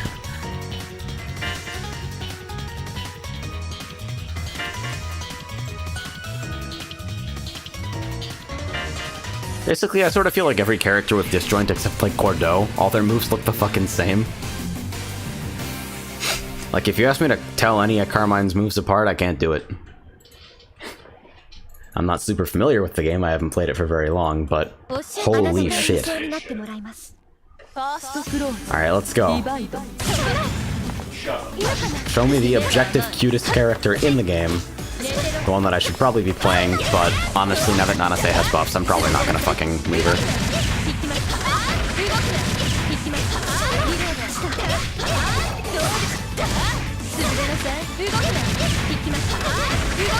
Like, just literally switch the characters. Give me an Ori that plays like Nanase, and I'll be the happiest person on the planet. Chris says, you thinking of Merkava? Yeah. It's not what I was thinking of, I think, but I think a lot of Merkava's air normals have that kind of feel. Air normals and swoop are all kind of like that.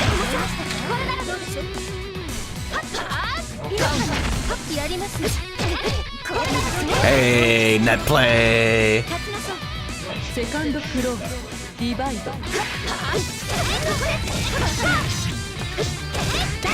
Alright, we got combos.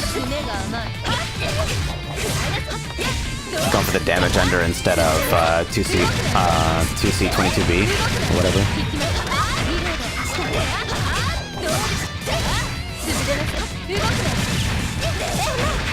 Keegan says, Mercado's the cutest character in the game, by the way. Respect the gap, Moe. Yeah, it's fucking Yuzu where I can't tell her shit apart. It's like, which stance are we using? Doesn't matter.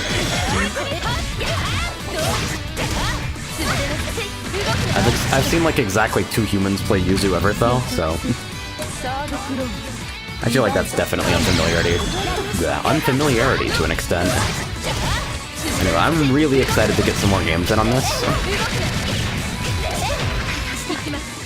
Net play feels better than EXE late by a long shot, I think.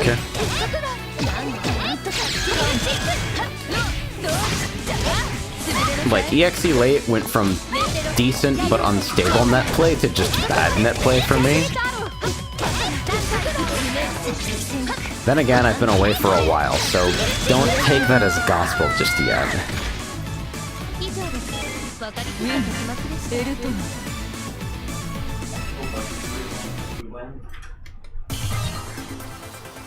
Alright, so I'm up in 1. And if I die to Unist, then I'm probably just gonna go to bed.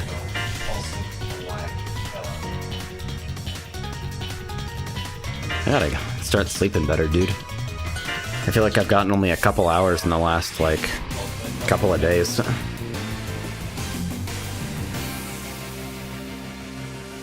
And Kiru's face in this portrait's really good. That's scene I know. Just fed up with your shit. 時は満ちた。お仕置きの時間ですファーストクローズディバイド Honestly, the hat holding in the idle stance is strong as hell, by the way.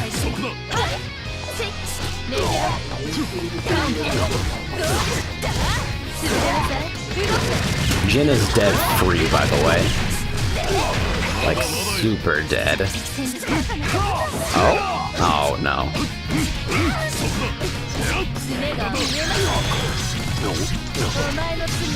Yeah, one thing I know about Unist is that even when he was still learning this game, he never missed an opportunity to mash. Really, really fucking good at just finding really frustrating ways to seek out gaps. セカンドクローズディバイド Oh my god, that hits from forever away.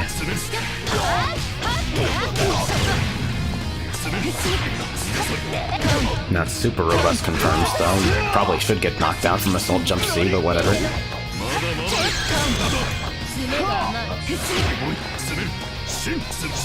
Okay, so Clown Shoes is air blockable, that's important.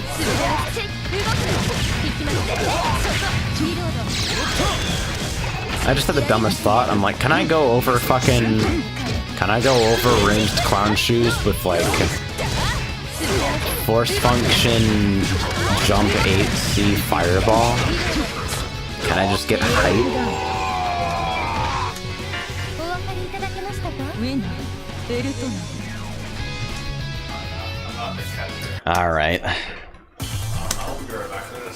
The last hope for the universe. Jin says 3 frames to Unist. Interesting.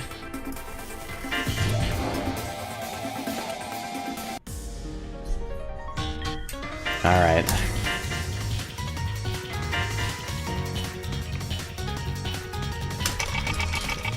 It might be the last time I'm here, so I literally have to do this.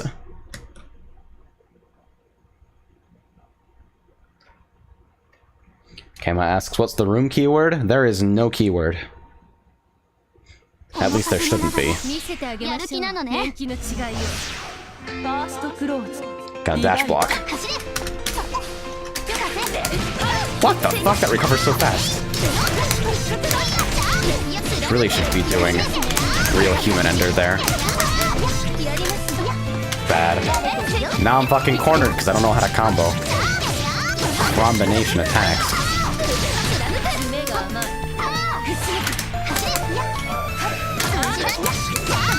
Ah, shit. Nope. For whatever reason, I stood up. Now, there, I should have stood up.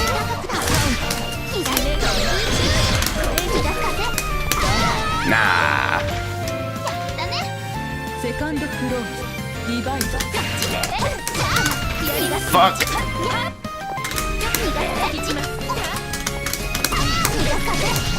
Can't walk back and block, baby. Got the meter. Oh, did she get a free reload after that? That's interesting.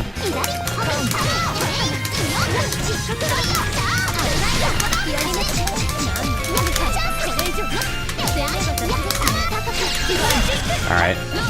They're really good about catching ABC. That much has been really consistent. Alright, I got hella meter.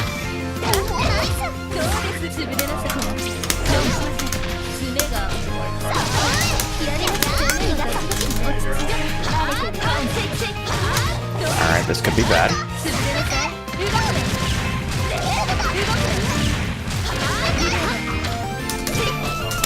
I almost knew. No! Don't do that, you idiot! Why?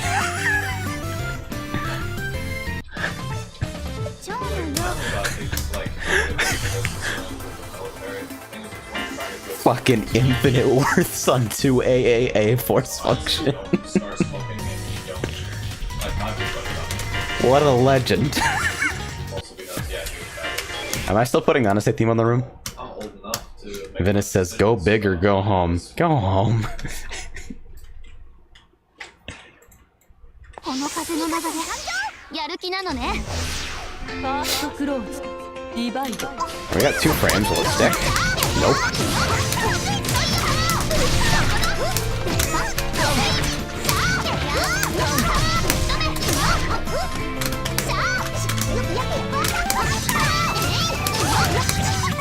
This seems like a consistent enough ender.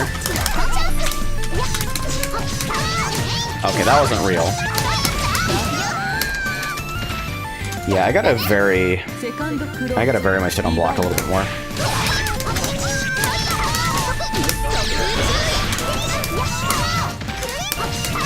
Oh no.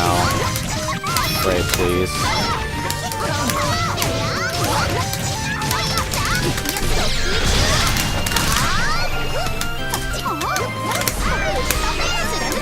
Oh no. Alright, no double perfect. ウィンドナンス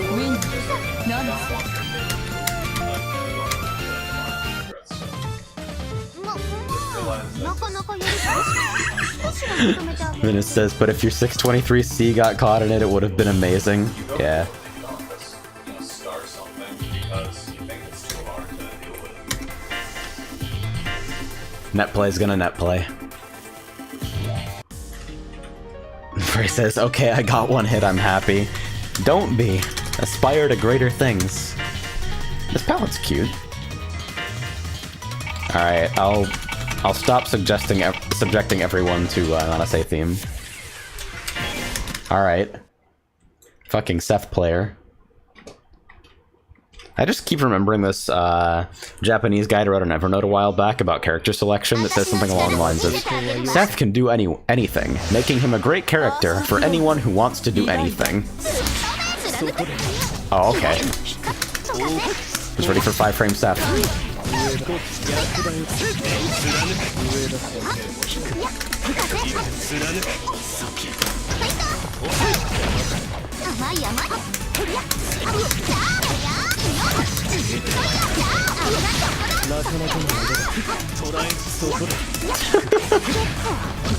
Oh, so good to know I can block orbs from either direction. What is this? Character?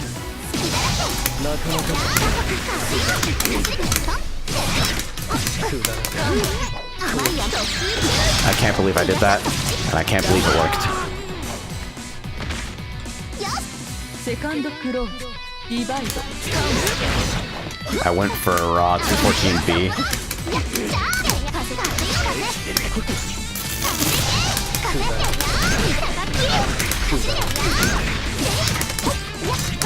Ooh, that might actually be good.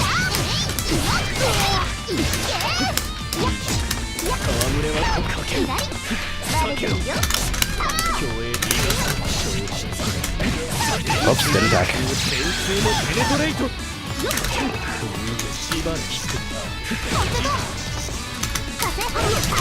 Oh no. うつらなやるな なんだ Frey says, by the way, I was trying DPs, but I can only assume I was beefing them enormously. Yeah, if I recall correctly, you don't have an invincible reversal outside of meter. It's trade-off for having super strong pressure and great damage. It's being not necessarily super strong on defense. 2-way mash, very strong. Alright. I don't know how this phonon character works. 余計なことは Senpai! ファーストクローズディバイド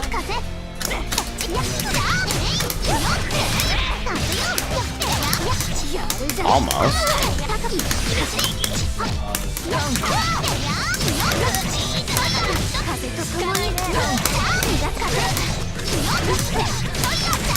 Alright, all this stuff is kind of fake. Alright, good. Wanted to answer back to that really fast, but they were ready. Whoops.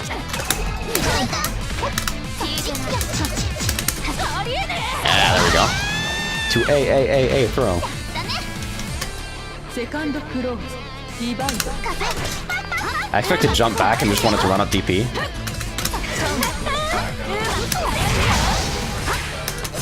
Ooh, tough.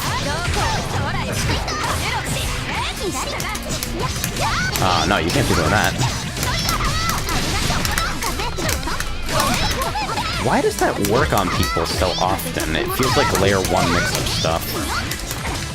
I wonder if there's like something else they're expecting that's like standard. Alright, how do I get into this situation? That's the answer. Oh wait, you got hit. Why did you get hit? 念のためサードクローズリバイド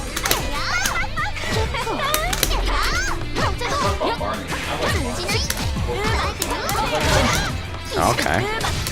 Oh yeah, there's the literal full screen low to worry about. Alright. So I just got a dash block, I think. But holy shit, I have to dash block everywhere. Nope. That's very bad. Alright. And I wasted an entire cycle too. For whatever reason, I thought that would hit. Dang. Yeah, I started panicking towards the end of that. クイナーボノ Play without thinking because I'm getting hit from everywhere and don't understand. Probably just need to sit there and like actually watch for gaps. Alright, I said I was only gonna go one more time through. And my connection is, well, the stream is still kind of struggling a little bit. So, I think I'm gonna head out for now. Been going for a little bit under 4 hours, and I want to be back to it pretty quickly, actually. Verdict on the PC port so far has been that it's alright. Nothing seems necessarily wrong with it. I'm super disillusioned in the Unist tutorial, unfortunately, but everything besides intermittent full screen crashes, which according to Twill can be worked around if you fiddle with the game a little bit. What the fuck? What did I just watch? Anyway, I'm out of here for now. I do appreciate everybody coming by, seeing some new faces here, everybody excited for Unist. There's some links down below. You can use your human eyes to look at them, and then maybe use your human hands to click on them if you're interested in seeing more things from this asshole. I'll catch you guys in Discord. Good night.